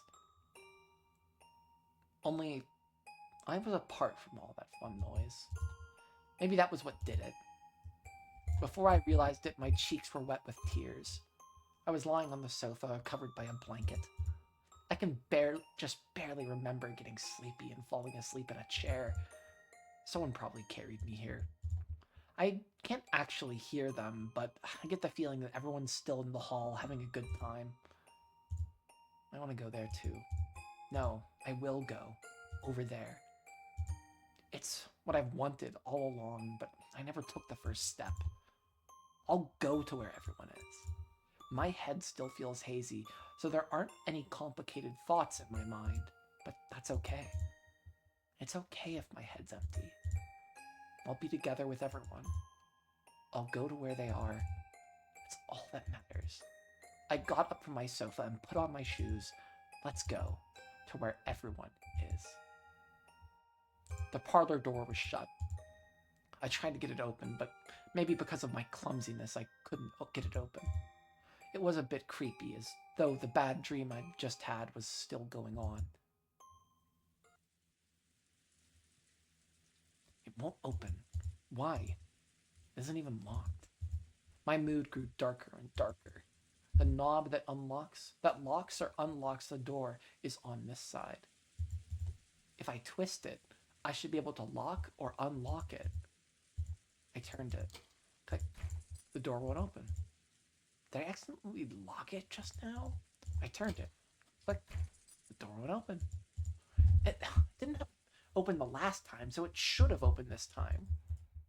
I don't have a clue how I'm supposed to turn it to unlock the door.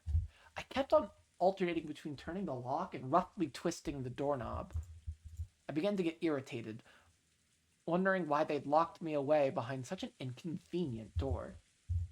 Eventually, I ran out of patience and pounded hard on the door, but that noise didn't bring anyone to me. Why am I locked up in a place like this all alone?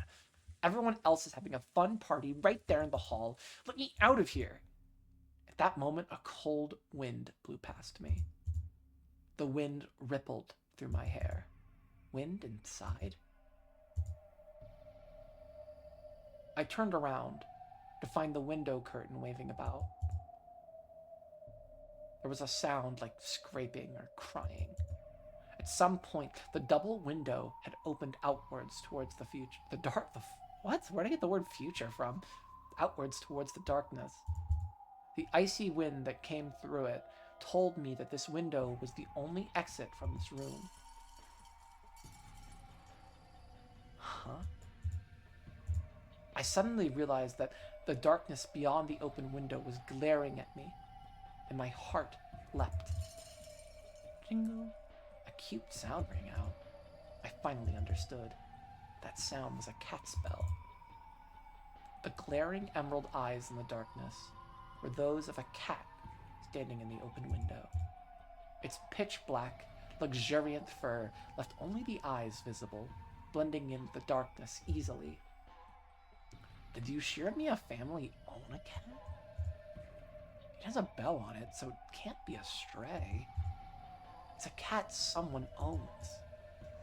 At any rate, the cat was standing by the window and staring straight at me. Who are you?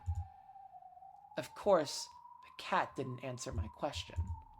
I didn't think it was a cute cat, but I thought it might be trying to tell me something. So I approached it, slowly. As I did, the cat did an about-face, turning its back to me. Then, it turned its head to look at me, almost as though it was telling me to follow it, and it leapt down into the darkness, leaving the jingle of its bell behind. When I peeked out the window, I saw the cat waiting for me under the pounding rain. I finally realized this window was the only exit out of this closed room parlor. The cat must have come to tell me that. The longer I keep standing around here, the longer the cat to keep waiting in the rain. That's no good. I'll catch a cold. I climbed up onto the windowsill and went out the window. The wind was strong and the rain was cold, but I didn't get as wet as I thought I would. I might have been in the mansion's shadow. When the cat saw that I went outside, it walked along the wall of the mansion as if guiding me. It quickly disappeared into the blackness, but every now and then it would turn around and set the bell jingling to let me know it was there. Eventually, a window with light seeping out came into view. It was the window to the hall. When I peeked inside, I saw everyone having a good time. I couldn't hear their voices, but they were all right there. Open up! Open up! I pounded on the window, but no one heard. Maybe the window was really thick, or maybe it was just noisy inside. Or it might have been so dark outside that I blended in with the darkness. In any event, no matter how much I hit the window, it didn't look as though anyone noticed. By this point, my loneliness was giving way to anger. Why don't you notice me? Why did you lock me up in that room all alone? I've had enough. I'll get inside somehow and yell at everyone. When the cat realized that I had given up knocking on the window, it led me onwards with another jingle. But just where is this cat going? I know it's following the wall of the mansion, but that's not the way to the front door. The front door might be locked. I'm sure the cat knows a way into the mansion and is leading me there. Away from the light seeping from the hall, and towards the blackness lit only dimly by the lights in the garden, the cat and I continued to walk. Is this where they're like, psych, Winchester theory's real, fuck you?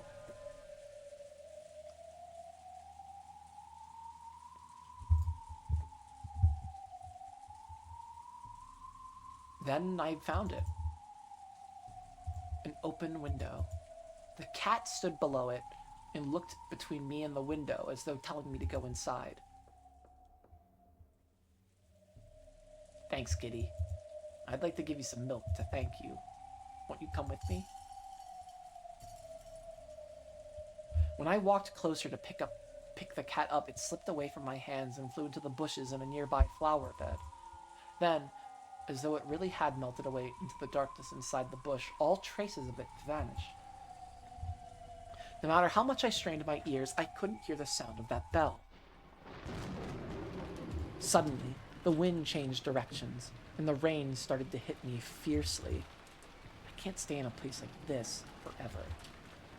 Go inside. What room is this, I wonder? I climbed up onto the windowsill and entered the room. Then, the window silently shut and locked itself. Good. That saves me the trouble of doing it myself. The room was completely dark. However, as my eyes got used to the darkness, I was able to make out a few things. It was a large room. There was a long table and many chairs. It was the dining hall. Perhaps because I realized this and relaxed, it quickly became hard for me to make out details. I searched blindly along the wall for the light switch. Then, finally, I felt a familiar shape. Wouldn't it be annoying if I pushed this and the light didn't come on? Click. In fact, it was nearly the opposite. An annoyingly bright light filled the dining hall and made my eyes hurt. I slowly opened my tightly shut eyes. And then, oh, it's this room.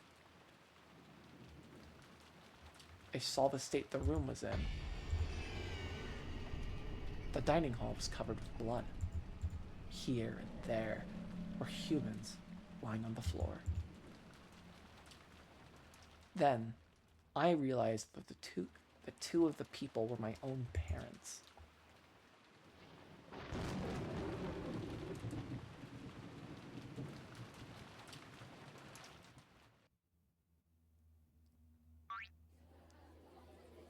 Hey, are you having a great time, people?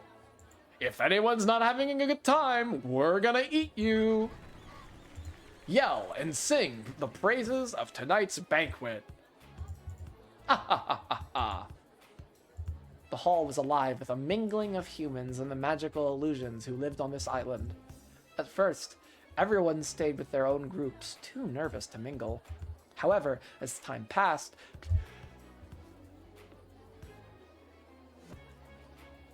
is this a little quiet? Oh my god, I had my audio all the way down. I couldn't hear the music all stream.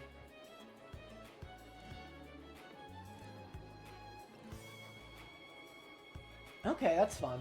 I think you guys could hear it.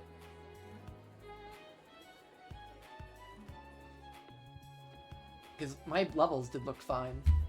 Yeah, I think it's cool. Right? It's totally fine, and we didn't... Okay, I'm not gonna worry about it. Whatever. However, as time passed, people started to move around, and both halves would get to chat happily together. But they never listen, do they? Leadership's important. You need to lead by example if you want anyone to follow you. Maybe some subordinates are like that, but I've never had any success with ordinary methods. Anyway, you're done for if your subordinates don't take you seriously. It's important to scold people loudly, even for small mistakes, every once in a while in front of everyone else. That's actually not okay. You can't do that. It'll just make everyone scared. A leader has to be an example for everyone to follow.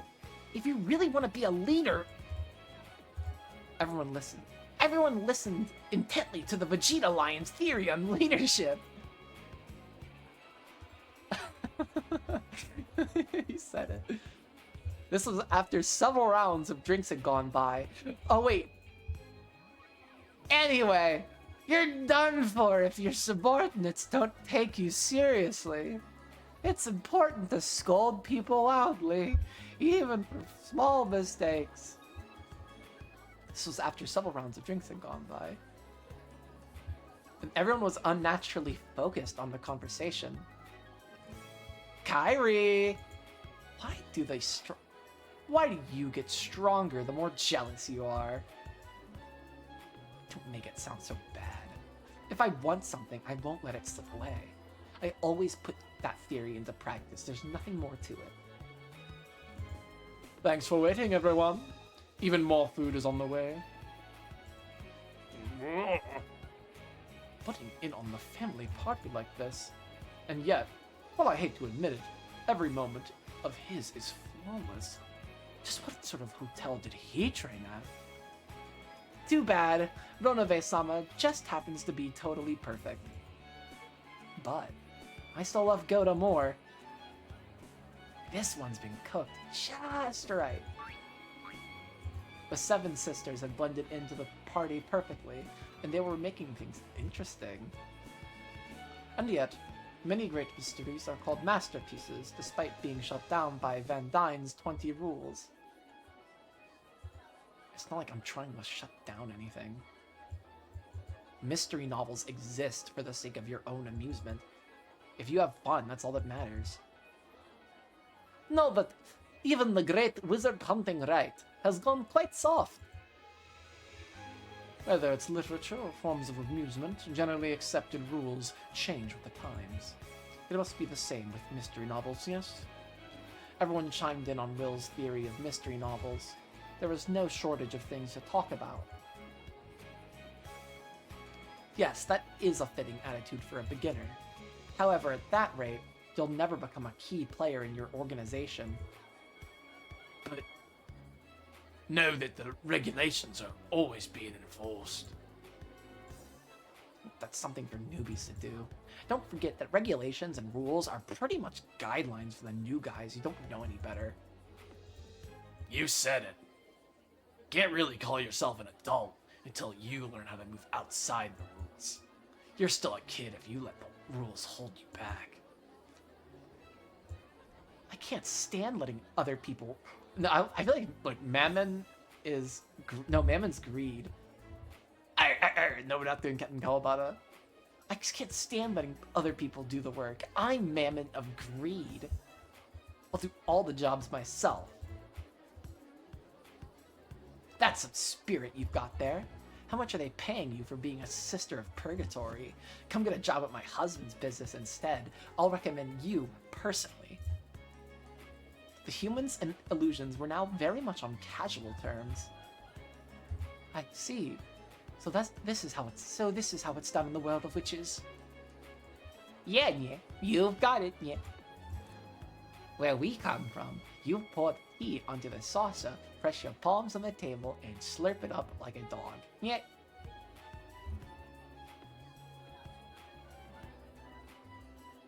Why is Cheester 410 making Natsui do this?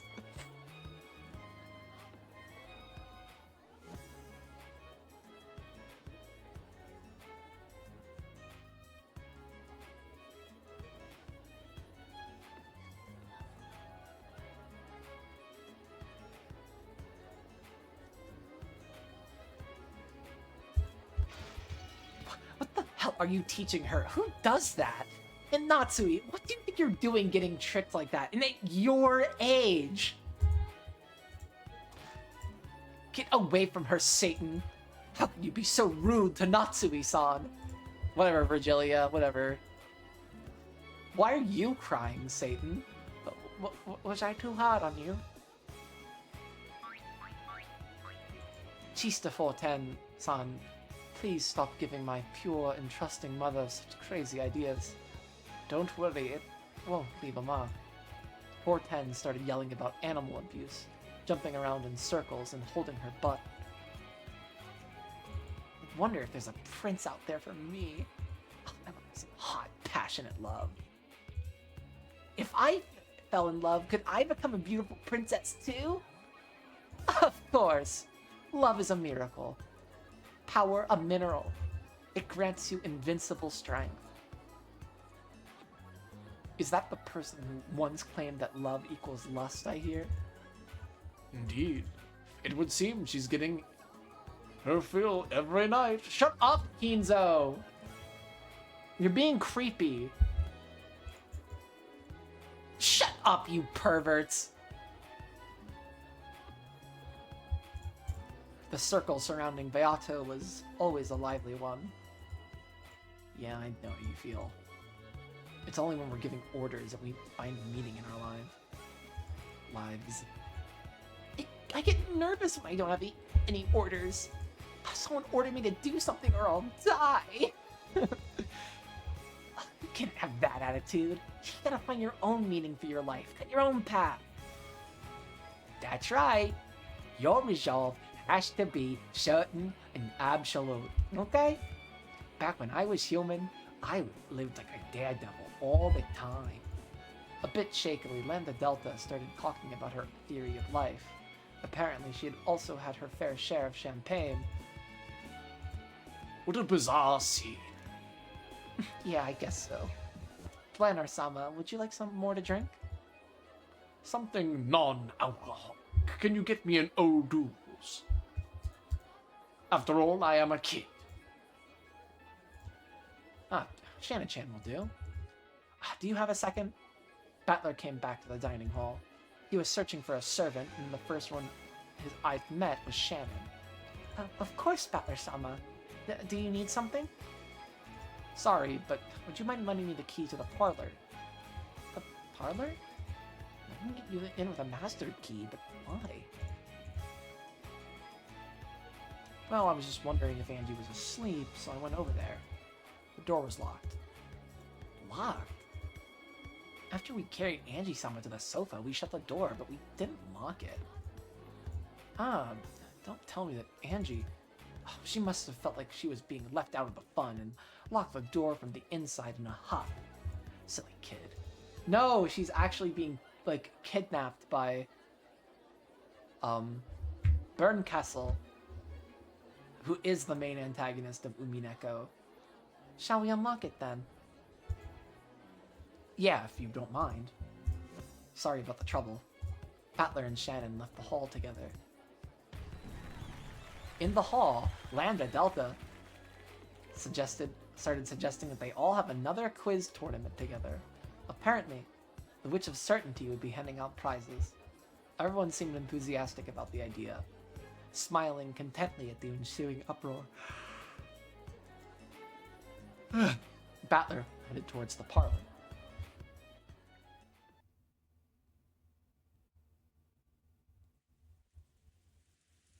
It really is locked. Shall I open it?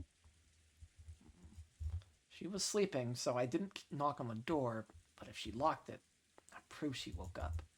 Let's try knocking once. That was 2 knocks, I think. Battler knocked on the door and called Angie's name.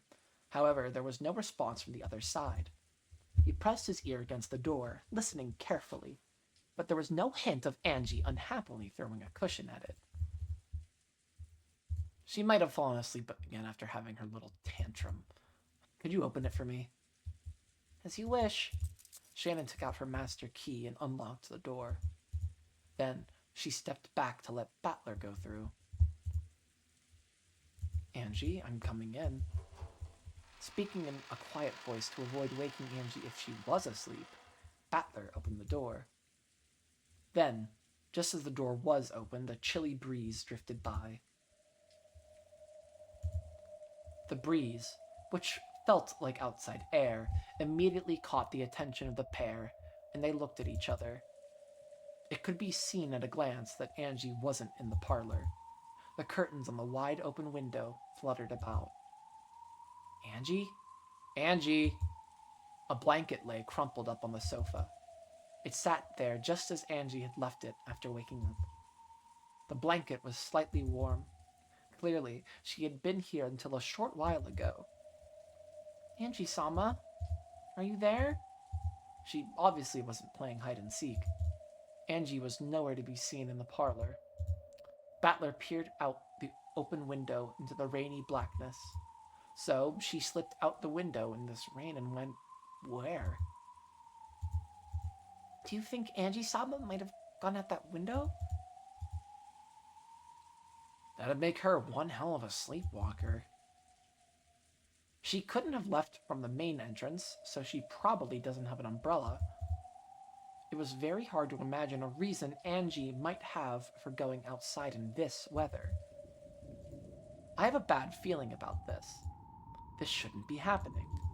I'm the game master of this game board, so why are we in a situation where the game master can't understand? A large bolt of lightning lit up the surrounding area for an instant, but I was unable to see any trace of Angie.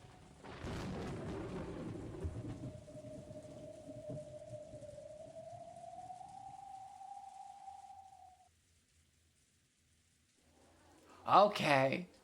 Aunt Lambda's drunk. Now it's my turn to think of a question. Okay, so you have a third of a cake, a quarter of a cake, and a fifth of a cake, all on one plate. It takes 30 minutes to eat one whole cake. So how much is left on the plate when you finished eating? At that moment, there was a roar of thunder and the lights flickered. The cheery voices vanished in an instant, like candles being blown out. None. That's a riddle you were tricked with once, isn't it? Amidst the silence, one voice rang out and answered Lambda's riddle. It's Burn. Fuck off, Burn.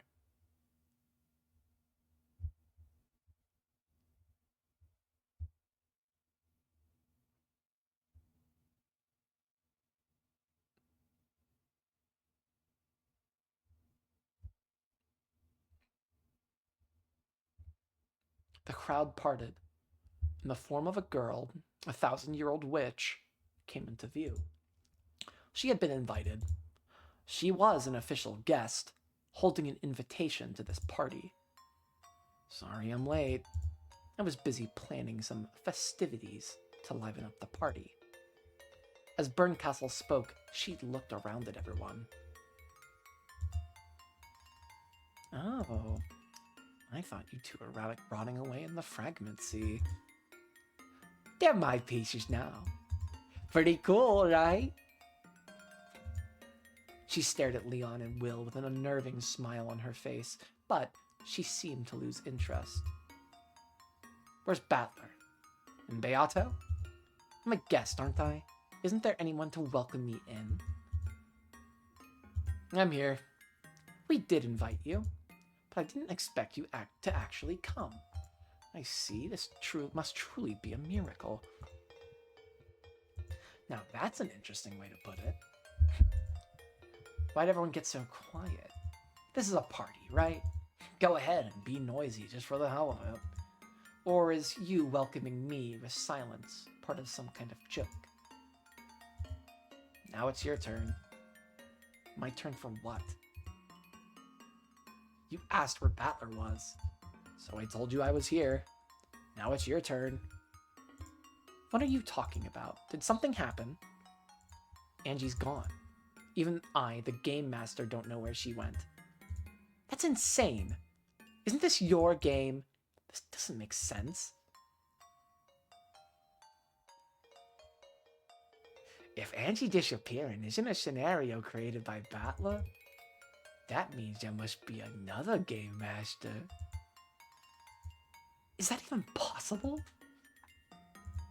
Oh yes, I was surprised myself. Just when I opened the game board to start a delightful game of my own, I found that Battler had started up this bizarre game at the same time. I never thought I'd be in a game with two game masters. In other words, you're admitting that you hid Angie away somewhere? It would seem so. After all, no one could introduce a scenario you didn't build except another game master. This is really fucking freaky. I hate Lambda. Not Lambda, I love Lambda. I hate Bird. Lambda's chill. Oh, so this is one of those festivities to liven up the party you mentioned. You all looked like you were having a blast with that quiz tournament. So I decided I wanted to join in. And you chose to hold Angie hostage for that purpose? You've got it. Oh wait, you've got it. Battler, Beato, I want to challenge you to a game you cannot refuse. Not if you treasure Angie as a little sister, that is. What do you want? Lambda and I made a bet about the game between you and Beato. I must acknowledge that I've lost. At least that I've lost to Lambda. Bun tried to act all dry, but she's way more persistent than she looks. So you're saying you lost to me, but not to Battler and Beato. It seemed as though Berncastle might smile. However, she didn't. Those cold eyes spoke without words. Battler understood. He had played so many games against Beato. Those games had been a wordless message from Beato. So he knew. He understood. She wants to fight us. Is that it? She will be a fearsome opponent. Are Battler and Beatrice gonna team up in a logic battle against fucking Burn? Can that actually please be what happens? I will fucking love this game forever. Like a logic battle for old time's sake. But we can't back out. I know that. We mustn't let Angie become Lady Berncastle's plaything. Beato understood as well. She understood why Berncastle was asking for one final battle. I never thought I'd see Burn fighting openly like this. Do you find that funny? Why would I? Thanks. Lambda Delta understood as well. Before the tale of Battler and Beato had ended, before everything was locked away in the cat box, Berncastle would finally move from the audience to the stage. The witch who had hidden off to the side of the stage, unwilling to come out into the light, would now show that she had the courage to step forward onto the stage itself. As a friend, Lambda Delta showed that she understood Berncastle's human emotions, which had given her this courage. Is there anything I can do? Please act as an observer for my game. Oh, Umineko, sure. That's not what Umineko is, but whatever. If you promise that you'll release Angie if we take part in your game, that is. Of course. Without such a promise, we aren't obligated to go along with this farce in any way. You may not owe me anything, but you'll never see Angie again.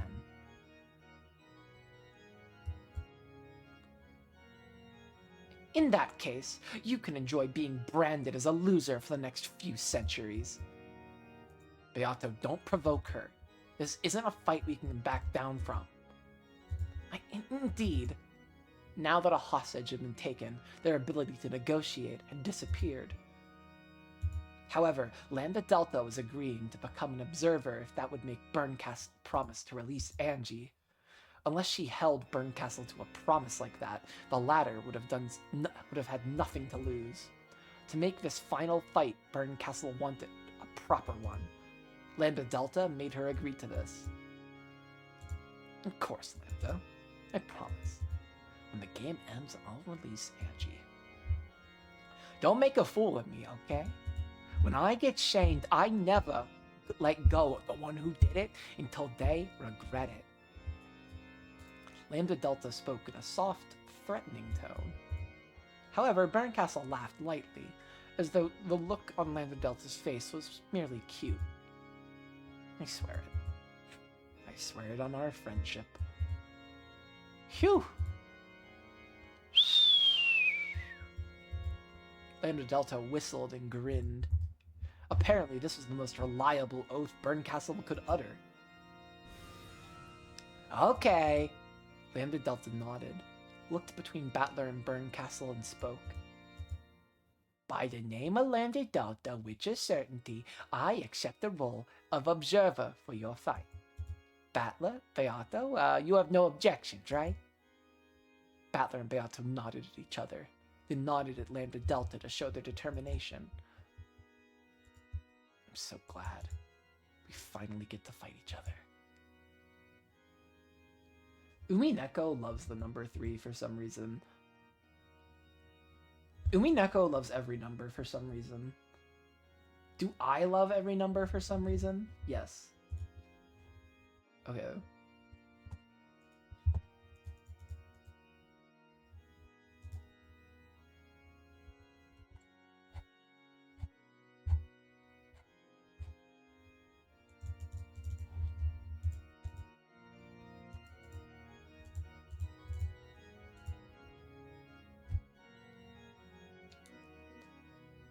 I feel like the numbers.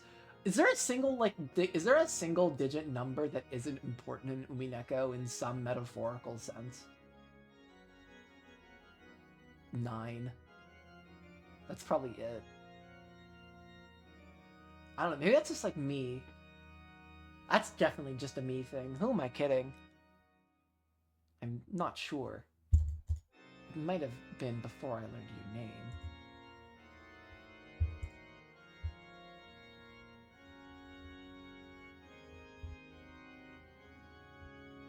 Battler vaguely remembered her speaking to him, somewhere in an unconscious world he couldn't recall. At the time, it sounded like she was giving him advice for his fight with Beato. But, thinking back on it, there was a bit more to it than that. She might have been a cat. She might have been a cat fighting from the sidelines, too scared to go out into the bright sunlight. So, I had a vague premonition that, eventually, we would stand opposed to each other on the game board in some way. She was also one of the players. Now, at the very end, as the game board is being put away, she's finally found the courage to step up onto the stage. I'd like to accept your brave challenge. In the name of that courageous girl who was once your piece. I forced Erica to fight a duel. I wanted to win. And even more strongly, I didn't want to lose. The fear of possibly tasting defeat tormented me. And thinking back on it, I envied you two back then. Erica was a great piece of yours, and my rival. So, I feel like Erica is like the Saturday morning goon like villain like sidekick, like the shitty sidekick for the real villain, Burncastle, which of being a constant, unending asshole. I won't forgive you for abandoning her in the end and burying her in the depths of oblivion. Just what do you want me to do? Apologize to Erica? Save Erica from the depths of oblivion and invite her to this party. Save Erica? I feel the same as Battler.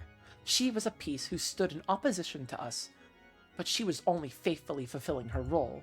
There can be no game without a rival. She remains our enemy, but she's also an important friend to us. I don't know about friend. I think that's a bit much. Even though she made you suffer so much? We fought a fair fight. The outcome may have changed our fates, but now that we've dueled each other, we'll always be friends. Whatever, Battler. Fuck your wholesome freedom. You want to be their friend too, don't you, Burn? That's why you want a fair fight with them now, isn't it? Are you laughing at me? We aren't. On the contrary, we welcome it. Even though I'd taken a hostage.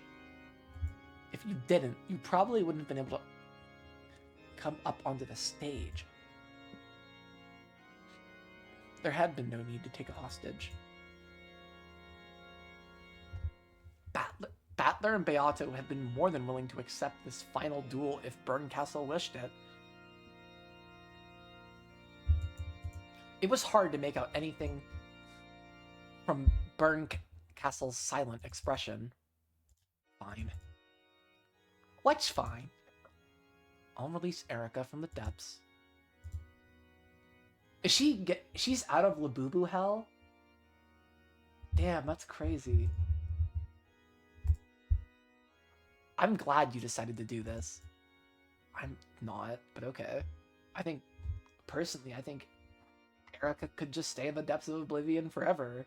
Cast her to the flames, motherfucker. For someone as proud as Burncastle, forgiving the piece who had caused her defeat should have been nearly unbearable. Battler knew this, so he realized how much this bit of compassion had cost Burncastle. Oh, this is him fucking... Okay, this is all mind game shit.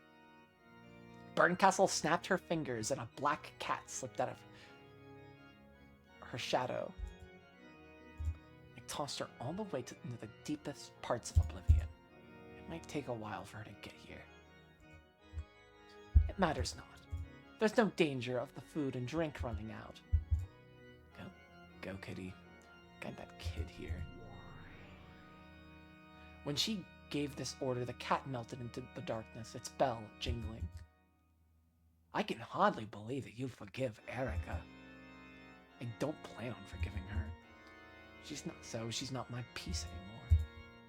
Anyone feel like picking her up? After all, you already picked up Leon and Will. Burncastle, you have my thanks. Okay, enough of the sentimentality. I've already had as much as I can bear. Sure. Where will we have the game? As far as I care, we could have it here, with all the noise, or in the usual quiet spot. Lady Burncastle has already shown that she has the courage to stand before a great many people. There is no point in making her suffer any longer. Good point. Then let's go to the usual place. Any objections, Burn? None. Sorry, partygoers. We'll be heading out for a bit, but please continue to enjoy yourselves. Zepa, Fufu, liven this place up. Oh, wait. When Erica gets here, let's have everyone give her a warm welcome. Yes, Lady Lambda Delta. Your wish is our command. Now then, let us take her to the usual room, fitting place for our battle of wits. When Battler snapped his fingers, the space shattered.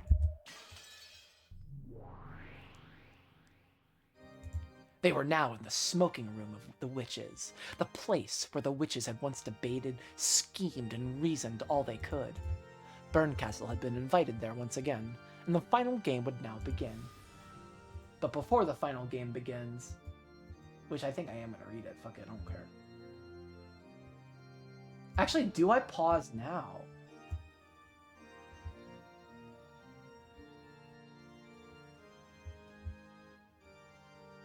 You know what? Yeah. I'm gonna end it here. And I want to save the logic battle for tomorrow. I just want to keep this... I'm just so sad Umineko's ending, ultimately. That's the whole deal for me. I'm just totally verklempt that Umineko is coming to an end. But, holy shit, this game is fucking good. We love it. Alright, well... Man,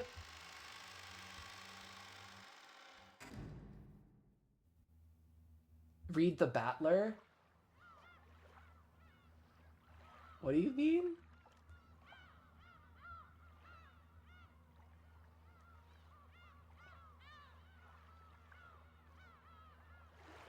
Okay, so you think I should keep going? Fuck it, let's do it. I don't care.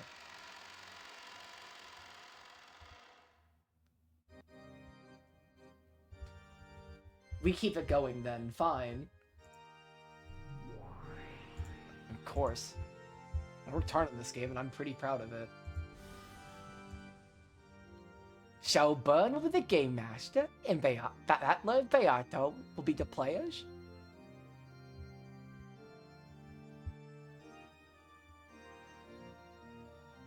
This is so fucking cool.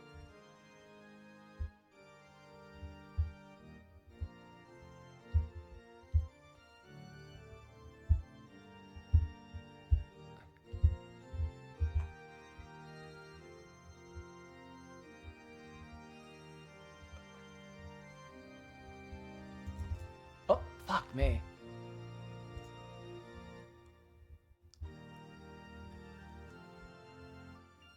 So, Burn will be the game master, and Battler and Beato will be the players. Will it be a normal game, where Burn creates a murder tale and the two players have to reconstruct it with human tricks? I'm interested to see what sort of scenario Lady Burncastle develops. We'll explain things with the blue truth, and you'll knock those down with the red truth. Are we okay with those rules? My game will be a simpler one. It's just a quiz of guessing the culprit. I don't feel like trading red and blue with you.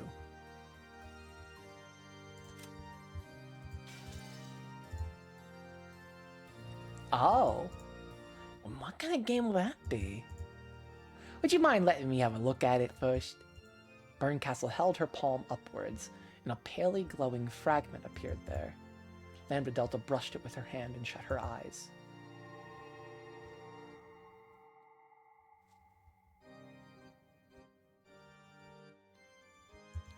See? It's a simple game, isn't it? You're right. It's much more straightforward than the mind games these two played in the past. This isn't even a game about witches and humans anymore. Hasn't been in a long time. That's right. This is a game about humans. What a surprise! The game Burn created to combat Beato's fantasy is a genuine mystery. Please explain. It's extremely simple. You'll watch the tale Burn has prepared for you. There are several rules to it, but if you follow them as you read it through, it'll lead you to a single truth. In other words, an answer. So, it's an ordinary mystery novel? I see. In that case, there's no need for combat between red and blue truth. You know what's funny is, I've started referring to things in real life as being like, oh, this shit wasn't... I'll be like thinking, I'll be like, well, this shit was never said with the red truth. Like, I'll fucking think about... Like, I'm thinking about real life in terms of Umineko. It's so bad. In Beato's games, the argument had been about whether the story was a mystery or not. However, Berncastle's game was a mystery. There was no need to argue over that from the start. I'll even cut out the motive and the tricks. So for Burn, it's all about who is the final culprit. It's not about the motive or the heart. It's all about the fucking bullshit. Boo, Berncastle. This is all about you being lame. Who done it?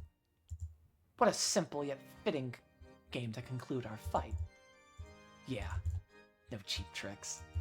Just a stoically simple game. This is a genuine duel.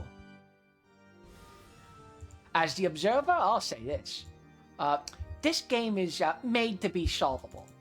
In other words, I guarantee that it's a suitable setting for your duel. Burn, I know I keep saying this, but are you really sure?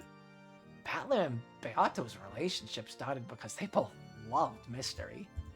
I agree, it's a pretty tricky scenario, but I'm not sure it'll be enough to stop these two. If my best tale can't stop them, then what comes will come. The important thing is that Lady Berncastle put everything she had into this game. You're right. Will that be enough to stump us? That's all this simple game is about. Thanks, Lambda. Thanks to you, we know that this duel will be a fair fight. You're welcome. I'm happy too. It'll be an honor to witness Burn fighting this precious fight. I am also honored to have you as an opponent. Same here. I underestimated you. And I did it without even stepping onto the battlefield with you. Just thinking about it makes you want to bomb. So let's fight. So let me fight. Indeed. Show us what you've got. If I win, I'll be able to look down on you for real this time. And if I lose, I'll surely be reminded of the emotion I know I've forgotten. Indeed.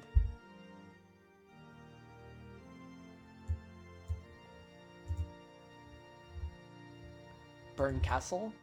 Whether you end up winning or losing, I promise you one thing. What's that? When this duel's over, we'll be friends. Enough of that, please. The sentimentality is killing me.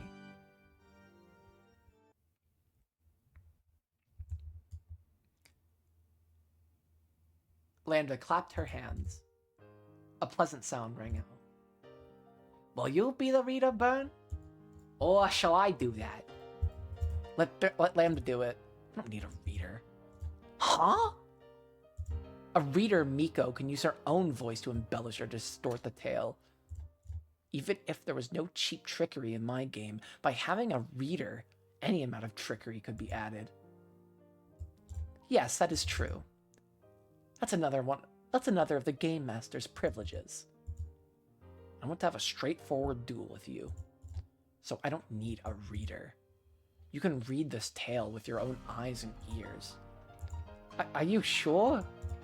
I mean, that means you lost almost all your advantages. Understood. You don't need a reader. We'll read the tale ourselves. If there is no reader, does that mean there will be absolutely no falsehoods contained in the narrated text? We're ready, Berncastle. A showdown over a genuine mystery, without any cheap tricks. If you're gonna play fair and square, we'll challenge you head-on too. Thank you. And I don't plan on losing either. No. That's no good, Lady Burn. She's right. If you're a witch challenging us with a mystery, you can't have an attitude like that. Yeah, it's all useless.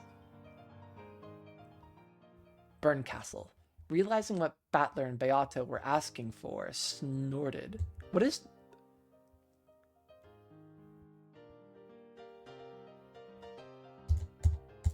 Lambda Delta nodded at her, telling her to enjoy this final duel to the fullest. What were you expecting? A happy mystery chat between humans and witches? Come on, don't make me laugh. Let's see if your cheery mysteries are any match for the one I've prepared. Let's see what you've got. Is there going to be more questions? Like, I might have to save again. We won't have it any other way. Yes, we'll accept your challenge, Lady Burncastle, Witch of Miracles. Alright, time to start. I, Game Master Ushiromiya Battler, and Beatrice, the Endless Witch, will be your opponents. Don't start crying when we wipe the floor with you. Take this. Here's my mystery. Look at all these fucking saves. That's a fucking nightmare.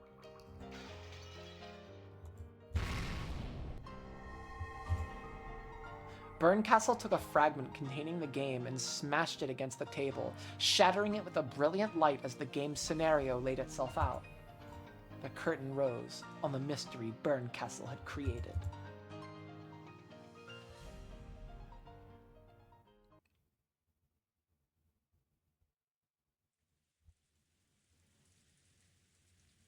No sound but that of the falling rain filled the room.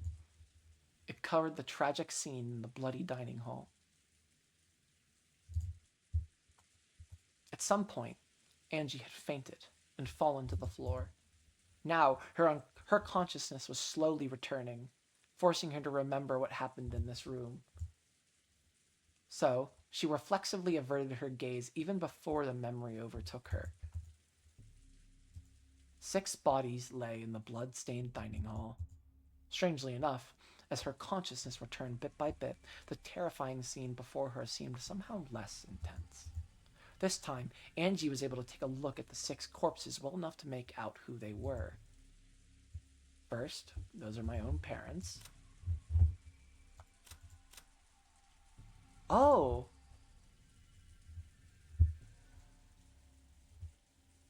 Oh, these two are so gay for each other.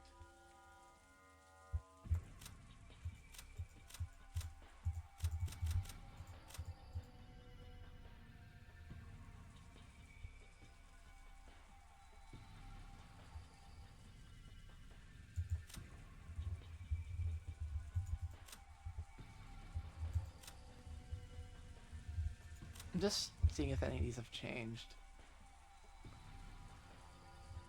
Yeah, they have.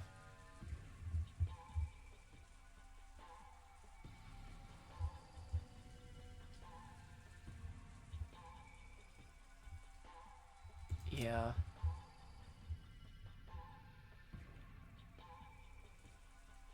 Oh!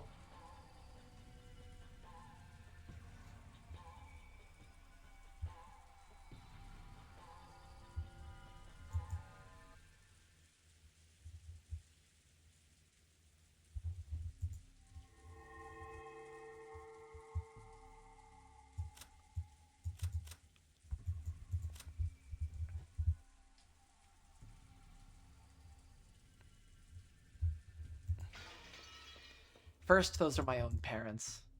They're a pitiful sight, colored bright red by a bloody makeup.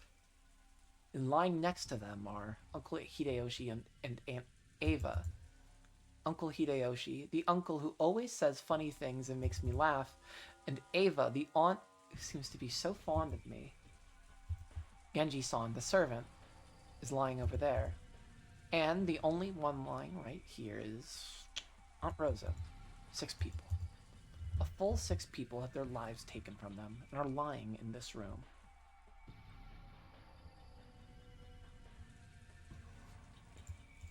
Maybe I cried myself out before I fell unconscious. The scene before me was still terribly painful, but I was somehow able to look at it without losing my head. I'd already felt all the sadness I could at my parents' deaths. The next emotion that rose up inside me was a desire to check and to see that everyone else was okay. In that instant, I heard a scraping sound. Just as I was about to relax again, thinking I must have imagined it, I heard that same sound again.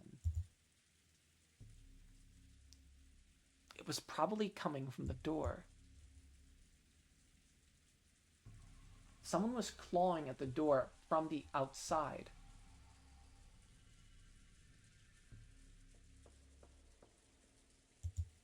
Of course, I had no way of knowing who it was.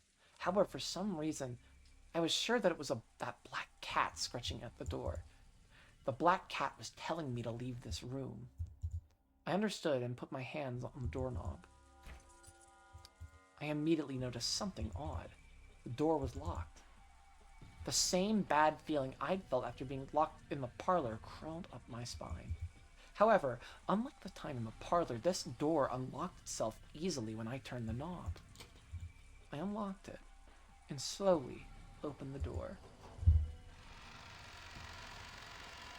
Beyond the door, I could see the dimly lit hallway and a cat dashing down it away from me. Then it stopped, its emerald eyes glittering in the darkness, as though it was waiting for me to follow. Ellipses. The hallway was dark and wrapped in an eerie silence. When the black cat saw that I was coming, it walked forward as if guiding me. I could hear nothing except the creaking of the floor, the bell of the cat, and the sound of the storm outside. The party is being held in the hall. I should be able to hear at least a little of the noise from this hallway. Maybe it's got really late when I was unconscious during in the dining hall. Maybe they all just drank themselves. It was a reasonable conclusion. Then we finally reached the main hall. The hall was so frigid and no trace of that party remained. Could all of that fun have been just an illusion? The black cat's bell rang out. When I looked up, I saw that it had its feet on the stairway to the second floor, urging me to follow it. Are you going to the second floor? The black cat seemed to nod, and silently went up the stairs. Guests were allowed to go wherever they wanted on the first floor, but the second floor was Krause's family's house, and I remembered getting in trouble for trying to go up there. However, at that moment, I couldn't think of any options other than following that cat.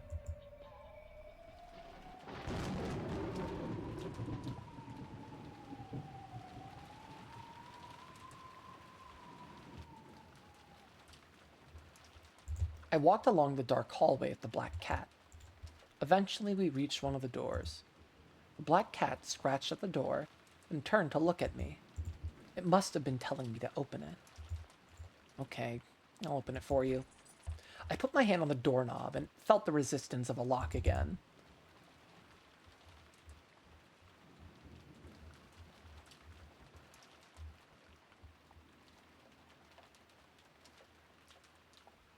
This door is locked. I turned around to tell the cat this, but inexplicably, a single key lay right in front of the cat. Angie picked it up and stuck it in the keyhole. As she did, she finally noticed something strange with her fingertips. Blood. Somehow, Angie's fingertips had been stained red with blood. She let out a short cry, and the key slipped out and fell to the ground. When she finally realized, in the darkness, she hadn't noticed before. The black cat's key was covered with blood. The emotions that had gone numb in Angie sprang back. A terrified scream rang out through the dark hallway. Even so, Angie would eventually open that door. That door led to Natsui's room. Natsui's room was a terrible mess. Blankets and sheets were torn. Cosmetics and books lay all over the place, as though a typhoon had just ripped through it. And there were corpses. Krause and Natsui's corpses lay sprawled on the floor. Oh, are they all dead? What if they're all dead? Very shortly, Angie will step into this room. She will then scream in terror once more. And it isn't limited to the dining hall in Natsui's room. In the stormy rose garden, Shannon's tragic corpse lies exposed. Partway down the path to the rose garden is Jessica's corpse. When Angie finds that, she'll probably dash crying and screaming into the guest house. And death awaits her inside the guest house as well. Just inside the front door is Nanjo's corpse. In the servant room nearby, even Goda and Kumasawa lie dead. The total number of corpses is 13. A full 13 corpses are waiting for Angie. They wait in the in the guest house on this desolate Rokunjima for Angie, exposed to the wind and rain or tormented by thunder, to find them. Umineko no naku koro ni chiru. Nocturne, truth and illusions. This is such an Umineko no naku koro ni Nocturne of Truth and Illusions moment. And I have to pee. The first Twilight.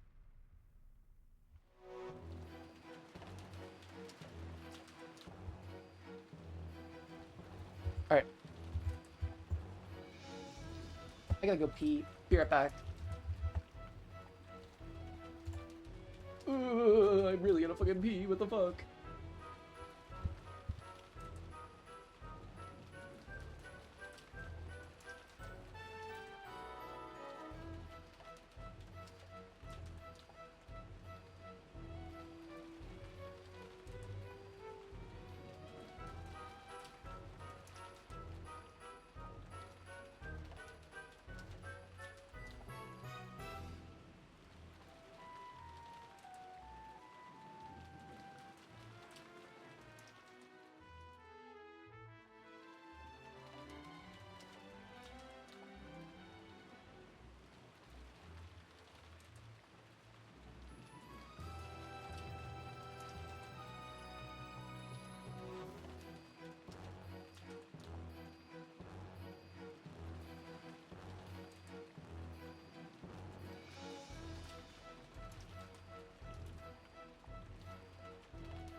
Me, Chiru, Nocturne of Truth and Illusions.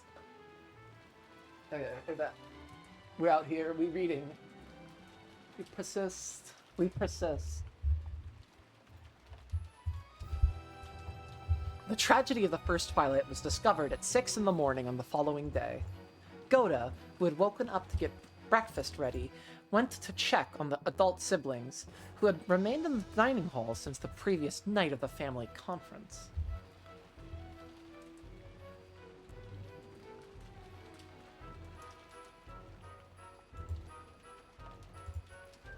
Tell us about when you discovered the crime.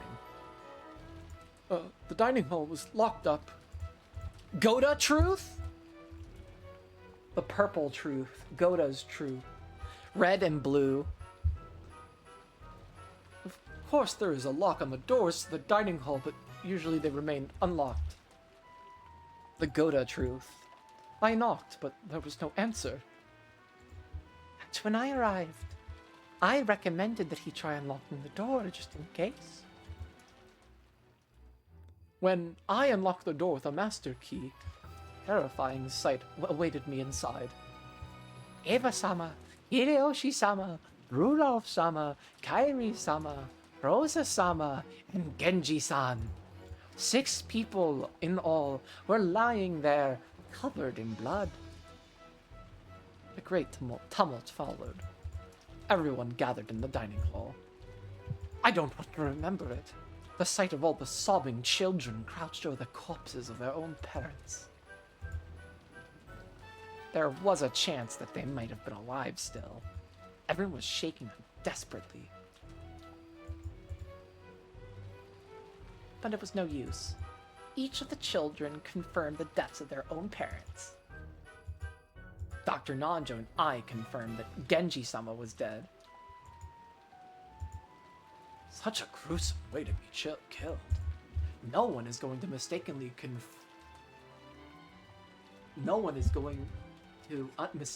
confirm a death. Even those other than myself. It looks like all the victims died instantly. Kihi. After inspecting the interior of the dining hall, we determined that all the doors and windows had been locked, making it a closed room. And nothing suspicious was found inside the dining hall. Of course, there was no one hiding in the dining hall either. Naturally, all of us are here right now. It's clear that no one is hiding. So this is like straight mystery. I don't think I need to like... Do I just not need to think that hard about canon in this case? Do I just treat canon as like being fine? But Dad, if that's true, it doesn't make sense. 6 people were killed, and the dining hall is a closed room. How could someone have killed them and escaped? I'd rather not think of it. But perhaps the servants with their master keys are the most suspicious. They killed the 6, then left and locked the door with their master keys. That's a logical theory. That's absurd. Since there was no chance of the culprit hiding inside the dining hall, it made sense to assume that the culprit locked the door after committing the murder and exiting the room. It was only natural that the servants, with their master keys, would fall under suspicion. And, sadly enough, none of the servants had an alibi. Then again, it wasn't only the servants.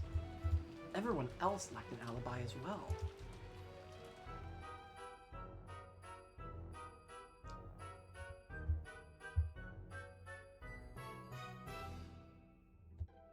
Okay, so nobody has an alibi. Is there any way to lock up from the outside without a master key? No, there isn't.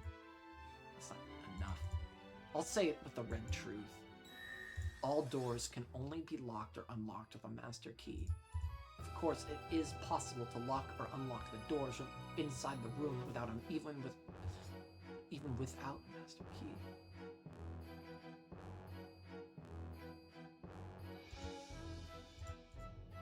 There you have it. Any other questions? Shouldn't there be keys to each individual room in addition to the master keys? Normally, those would exist. However, they make the game more complicated, so I've eliminated them. Red truth. We'll consider master keys to be the only keys that exist. In other words, all the locks that appear in this game can only be unlocked or locked by master keys. That's what it means. It really is a simple game. In that case, we should now check the number of master keys and who holds them. There are 5 master keys in total. 1 is held by each of the 5 servants. The keys will be managed in a special way. The servants keep master keys on their person at all times, so it is impossible for them to be stolen, handed over, or used by any human other than themselves. What the heck?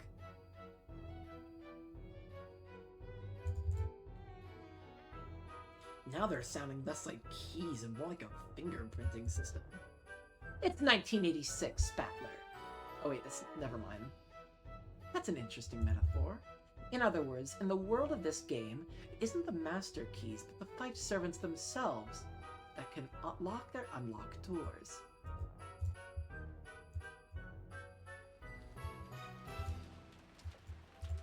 We tried to retrieve Genji-san's master key, but no luck.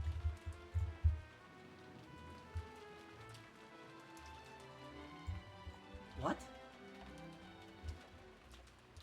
To guard against trouble later on, you destroyed Genji's master key.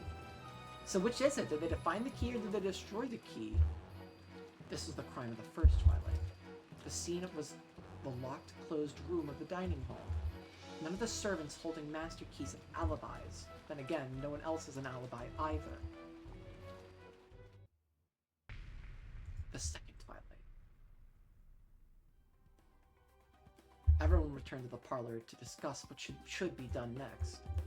The phones were out, so they couldn't contact the police. Was the mysterious culprit hiding away somewhere, planning to attack their next victim at this very moment? Or was the culprit in here with them, mentally sticking out their tongue and tasting with their next prey? None of them had alibis, and any one of them could have been a culprit.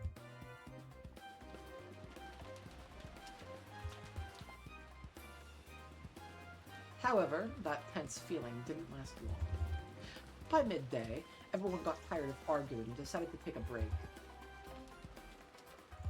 Kraus and Natsui announced that they wanted to talk with each other alone and went up to the second floor. That was the beginning, and after that, everyone went their separate ways now and then, such as to head to the bathroom, gaze at the endless rain. However, no matter how much time passed, Kraus and Natsui were the only ones who didn't return. Calls were sent to both Kraus and Natsui's rooms using the extension phone line, but there was no answer. Something might have happened. Everyone headed to Kraus and Natsui's room together. And in Natsui's room, they found Kraus and Natsui lying sprawled on the floor. Madam's room was locked. It's just like the dining hall. After getting everyone's permission, I unlocked the door. Oh. Kraus-sama and Natsui-sama lay sprawled on the floor inside the room. Dr. Nanjo checked their pulse. Then he announced the two of them had died instantly.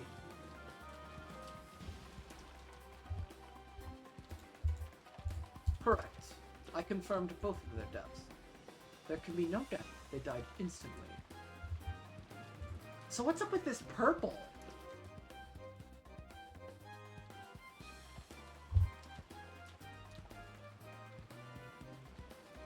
I searched all over the room looking for a clue. In the end, I found that the windows and doors had all been locked, making it a closed room. Another closed room. These servants all have master keys, so we'll be suspected again. But have no fear. After Madame began to suspect us, we started keeping an eye on each other. All of us servants were together the whole time. All of us servants can prove an alibi for the other servants. Now that's interesting. So you're saying that this closed room is even more complete. In the case of the first closed room, no one had an alibi. So for this closed room, all of them have alibis. In this world, the servants themselves become living master keys. Since those servants have perfect alibis, it was impossible to unlock. It was impossible to lock Natsui's room. We decided to preserve the crime scene, as it was. We put packing tape all over the outside of the doors and windows, sealing them. I'm sure the culprit left some sort of clue in this room. We made sure that no one would be able to leave or entered this room until the police arrived. Then we did the same thing to the dining hall. We also sealed the dining hall in the same way. We reached the conclusion the entire mansion itself should be preserved. We also sealed the mansion itself, and all of us took refuge in the guest house. They sealed the whole mansion? Packing tape on all the windows? They even used a ladder for the windows on the 3rd floor? The game would get complicated otherwise, so I've simplified it. All the windows had steel bars on them, so it's impossible to enter or leave by them.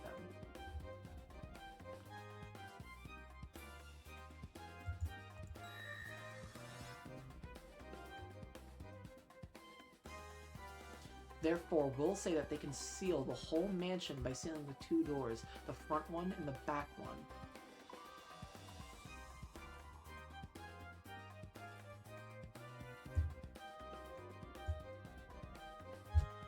Got it. That makes it easy. What do you think? Actually, killing the 2 people in Natsumi's room would be easy. Someone just had to knock and get them to open the door. However, they couldn't lock it afterwards. Only the servants can lock doors. But, well, the servants have alibis. Unless the servants are all in it together, more importantly, the first Twilight has me suspicious. You think that one of the 6 who died in the dining hall is actually alive and committed the crime? It's because of Erica. I can't help but be suspicious when people are examining corpses. Neither can I. So you think that one of the first victims was alive? Yeah. And afterwards, they killed Kraus and Natsui. Then, they locked the door from the inside, hid inside the room, and found a good chance to escape. That theory does make logical sense. I'll say it in red. The culprit of the first Twilight really did kill 6 people. Not kill 6 people when, that's bullshit. It's a bullshit red truth.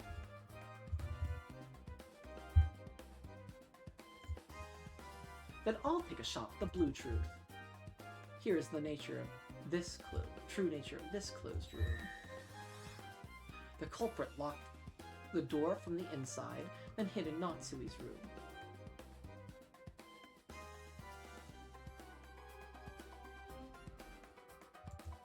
Then, after everyone left, they found an opportunity to escape. Sure, I'll deny that in red. The group sealed the room at the same time they left. No culprit joined the group as they left. Also, all of the seals on Natsui's room, the dining hall, and the mansion itself will not be broken. In other words, you can't use that trick where they hide under the bed and slip out later. Interesting. Nice going, Burncastle. Thanks. This was the crime of the second Twilight. The scene was Natsui's room, a locked, closed room. Water up in this bitch.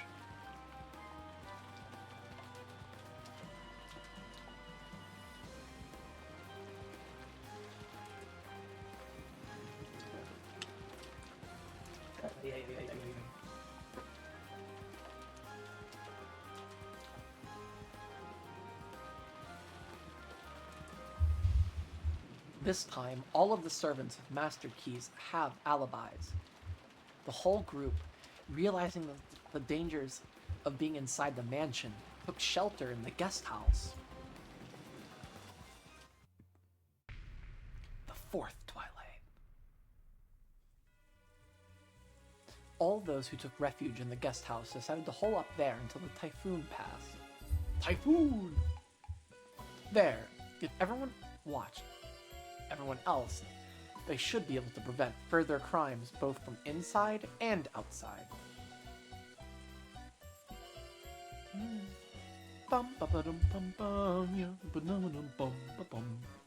However, they wouldn't be able to keep it up without any breaks until the typhoon passed.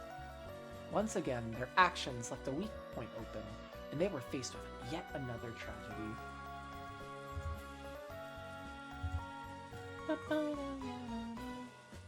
Shannon-chan and Cannon-kun went outside on an errand and still haven't come back. George Nissan got upset, so we all went outside to look for them.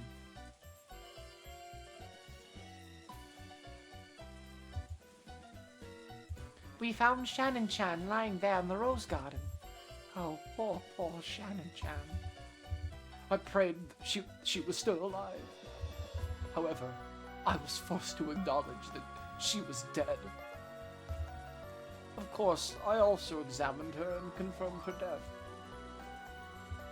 When the two of them left, we were busy checking the locks around the guest house. So, not one of us has an alibi. Me? Kill her? How could I have killed her? What is a side George? Side George is like a fucking scary as hell fucking phenomenon. That's right. George Oni-chan, kill her. Ugh. Later on, we learned that George Nissan alone had an alibi. At the very least, George Nissan couldn't have possibly have killed Shannon. To turn it around, anyone other than George Anaki could have killed her.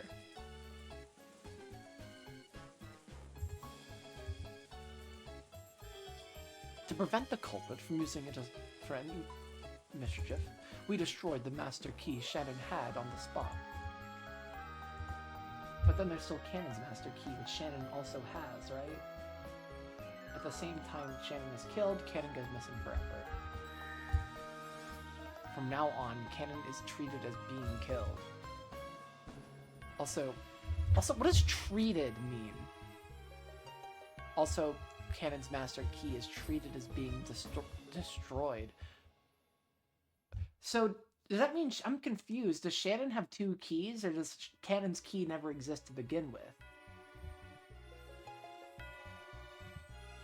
Oh, that probably solves a lot of shit in Umineko, now that I think about it.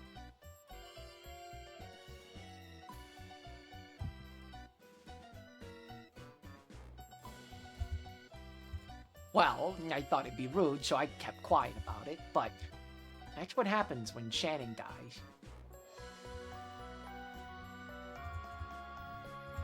In other words, we can interpret this as Shannon and Cannon being killed at the same time, even though we're missing a corpse? That's right. Looks like the crimes are moving along. This was the crime of the fourth Twilight. The scene was the Rose Garden. There were no locks or doors. It wasn't a closed room, so the master keys were no longer a factor. Then the pace of the crimes began to accelerate. Isn't it just Shannon? The fifth and sixth Twilight? I mean, do I really need to think hard about this? Everyone took shelter in the guest house. They carefully sealed all the doors and windows, locking themselves into a closed room. However, several closed room murders had already occurred. Could locking themselves in a closed room do anything more than invite another tragedy? I actually might have to end once we kind of introduce the murders. Because I'm getting tired. After arguing fiercely... Hold up.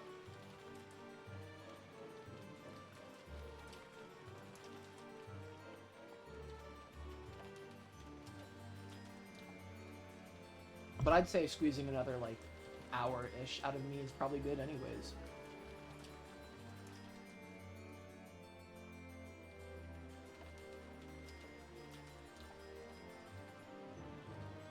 After arguing fiercely in the cousin room about finding the culprit, they decided that they should double-check Nanjo, Kumasawa, and Goda's testimony. And there, they learned that a tragedy had occurred once more. In both Goda-san and Kumasawa-san's cases, such wounds would have resulted in instant deaths, I believe. Such a gruesome way to die. Like how they could survive with wounds like this. Goda and Kumasawa-san, both dead. Well, we have been busy, keeping a lookout and locking up and all that. Once again, none of us has an alibi. That's not true. Look. If they were killed in that way, the culprit would definitely have gotten blood splatter on themselves. But Dr. Nanjo and all the cousins have no blood splatter on them. All of us, in other words, the 4 cousins and Dr. Nanjo, couldn't have killed Goda-san or Kumasawa-san.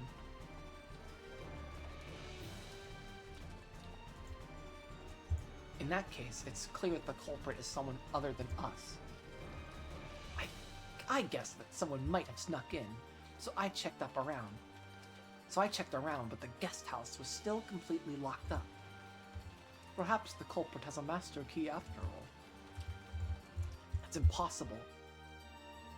No master keys exist anymore except the 2 keys on the people who lie dead here.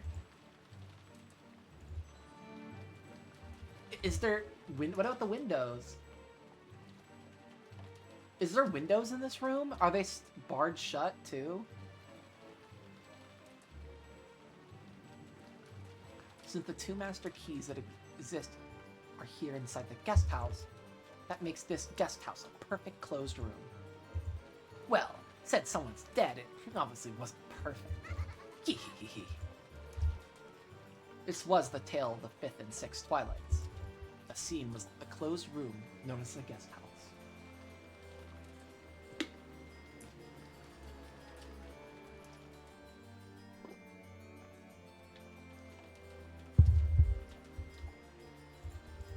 Goda and Kumasawa's master keys were also destroyed, meaning that all the master keys have now been lost, but this isn't said in the purple. Say that in the purple truth. Now, no one can break into this closed room guest house. Whoop. Hold up, I don't like that. I wanna go back. At least that should have been the case. This time, Dr. Nanjo was killed. He died in the entrance hall of the guest house. Also, I don't think Nanjo confirmed either of their deaths that time.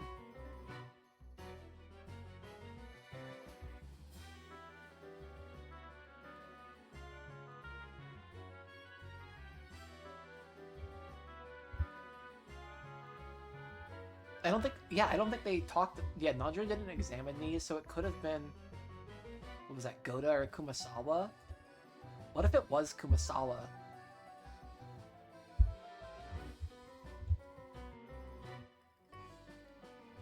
He died in the entrance hall of the guest house. It was far too foolish of him to come here alone to check that everything was locked. He's dead! He's been killed! Even I can say for sure that this was an instant death. Everything is locked up perfectly. How did it happen if this is a closed room?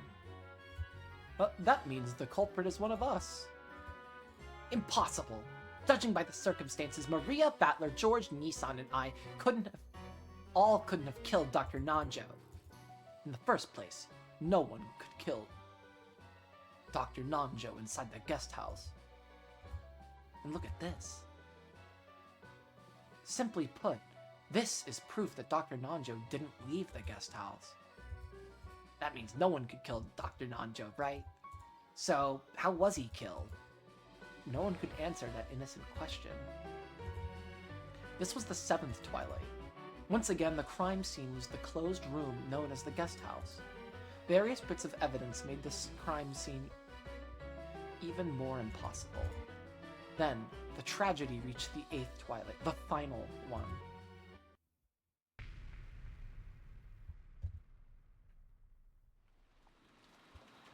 By now, it was clear that holding up wouldn't keep them safe. Jessica might have chosen anger as a way to numb her fear.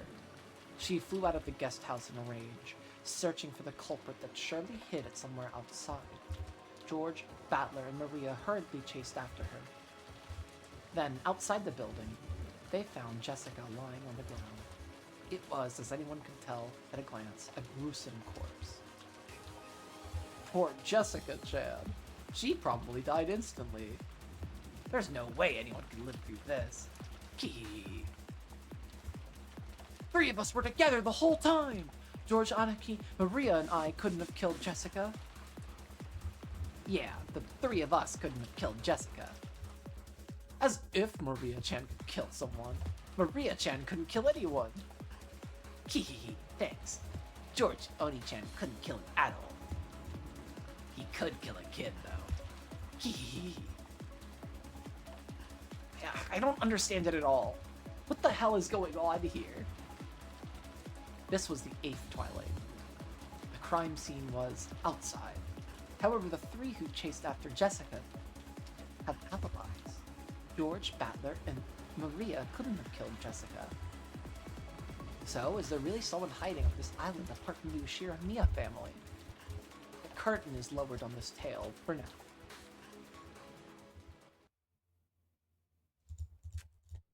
That's all for my tale. It's pretty well made. If you had a full-on reader, it'd stand up well against Beato's games. I agree there. You did a good job. Well, the real work comes from taking this, reading it and making it worthy of proper theater going. Still, I'm stumped. On the face of it, the culprit has to be some mysterious person outside the Ushiramiya family. I don't think so, personally. I think it's fucking just Shannon. Is it really just Shannon? Do I just not need to overcomplicate things and just Occam's razor, it's Shannon? And that would be the same as acknowledging the existence of a witch.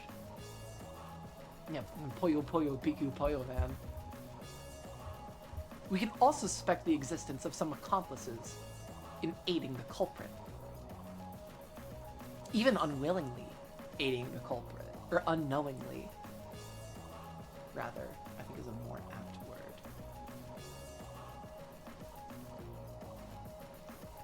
I'm gonna take a shower after this, immediately. By the way, what was all that purple text all about? Oh, a new rule? I call them purple statements. It's a rule I made to make the story a bit easier to follow. Just think of the purple statements as important spoken statements. Okay, so they're not truth. So then anything could have fucking happened.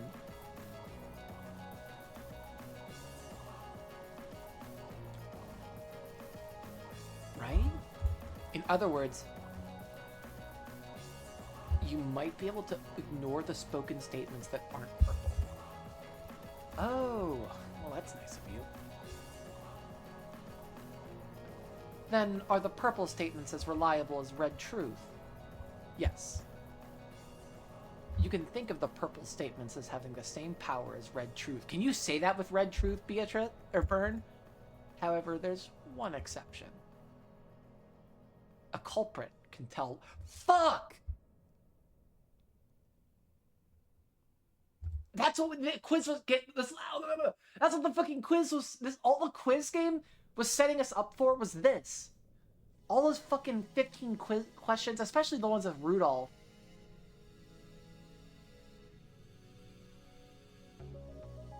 So somebody's lying. At least one person's lying.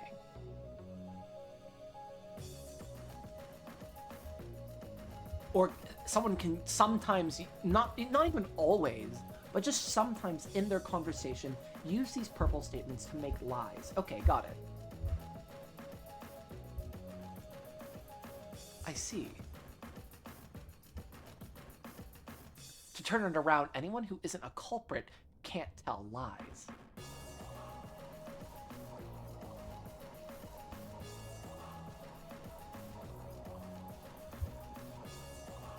Purple statements.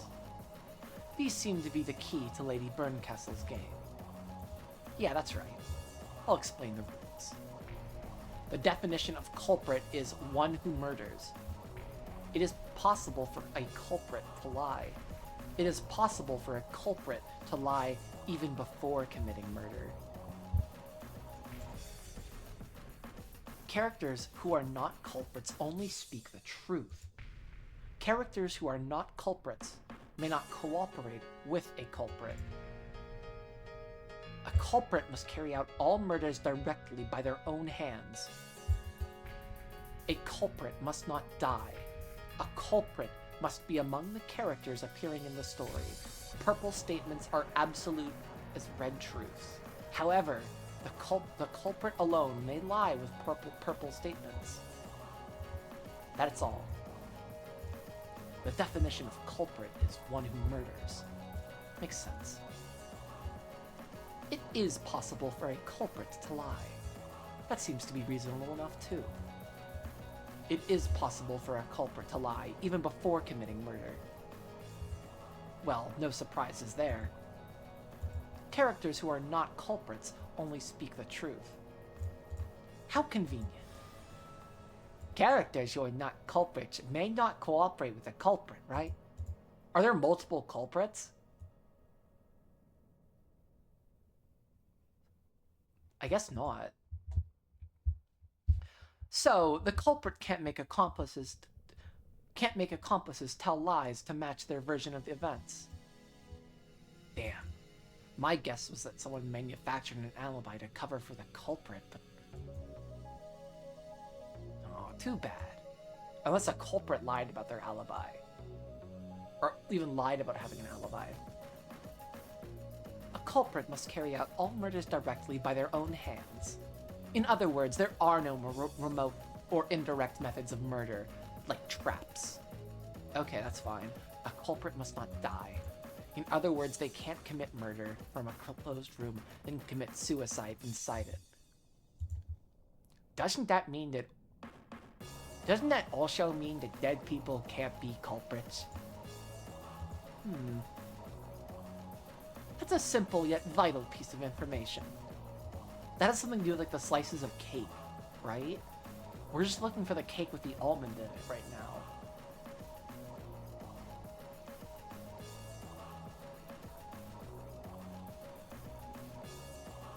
A culprit must be among the characters appearing in the story. So this isn't about some mysterious stranger who snuck onto the island. Fuck you, Furuto Erica. The appearing characters are the same old 17 people after Kinzo is removed. No one else appeared as in the story, so no one else matters. Purple statements are as absolute as red truths. However, the culprit alone may lie with purple statements. Now here's the troublesome one. It might be the heart of this game. Does that cover all of this game's basic rules? Besides that, I guess there's only the reader will tell no lies. In other words, outside of spoken statements, there are no lies in the narration.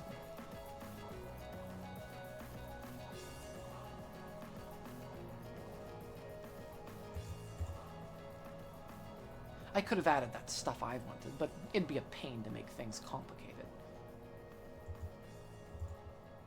So you willingly abandoned a witch's privilege. You seem quite confident. She probably plans to win despite that. That's all for me. I don't intend to give you any more hints or any more questions. As the observer, I'll proclaim this once again. I guarantee that it's possible to pinpoint the culprit with this information. Okay, got it. I can't wait to get started. I can't believe the two of us are going to take the same mystery together once more. Oh, husband and wife duo. Husband-wife incest duo. I'm looking forward to it. I'm looking forward to it. This is a real game between you and me. I recommend finding some paper and something to write with. That is, if you really intend to fight me. If you do get completely stuck, maybe you should listen in on Battler and Beato's reasoning. Both of those be hints for when you get absolutely stumped and can't move forward. Still, I'd rather fight you one-on-one. If you plan to enjoy our little duel, then try defeating me by your power alone, without relying on hints. Okay, so no me. So me forcing it through is bad.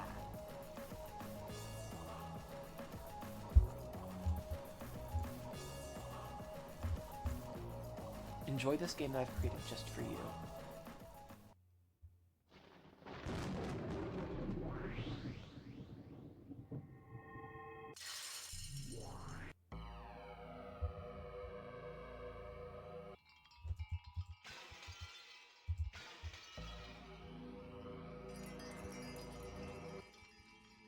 Okay, that's where we're gonna leave it.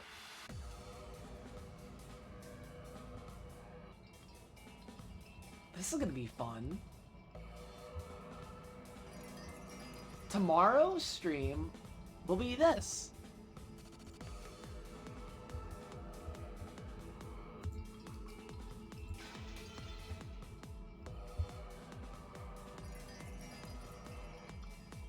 This is like the final boss. This is like Umineko, like trying to put everything it's taught you so far into like one. Oh, this is such good. Like what's going on here? What's the word I'm looking for? It's like the big snooty game word they use a lot. Oh, ludonarratively interesting. Is that the phrase I'm looking for? This is gonna be so fun to do this. I'm so excited for tomorrow, gang. And I don't have work tomorrow, so I'll be on early tomorrow. I'll be chilling. Alright. This is gonna be like so much fun. Alright. I always say alright. Why? Why don't I just chill?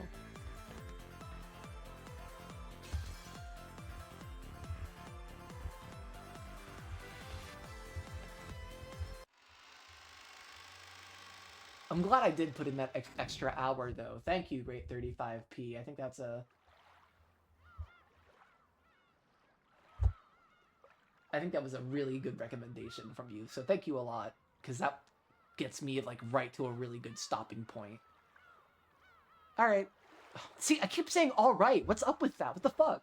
Okay, I'll be... Okay is another one. What's up with me in the filler words? I just gotta chill the fuck out. Oh, yeah. I see, I did it again! No more. Alright. See?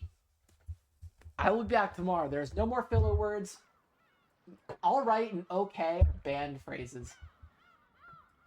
Fuck me. Bye, guys. See you later. We're chill as hell.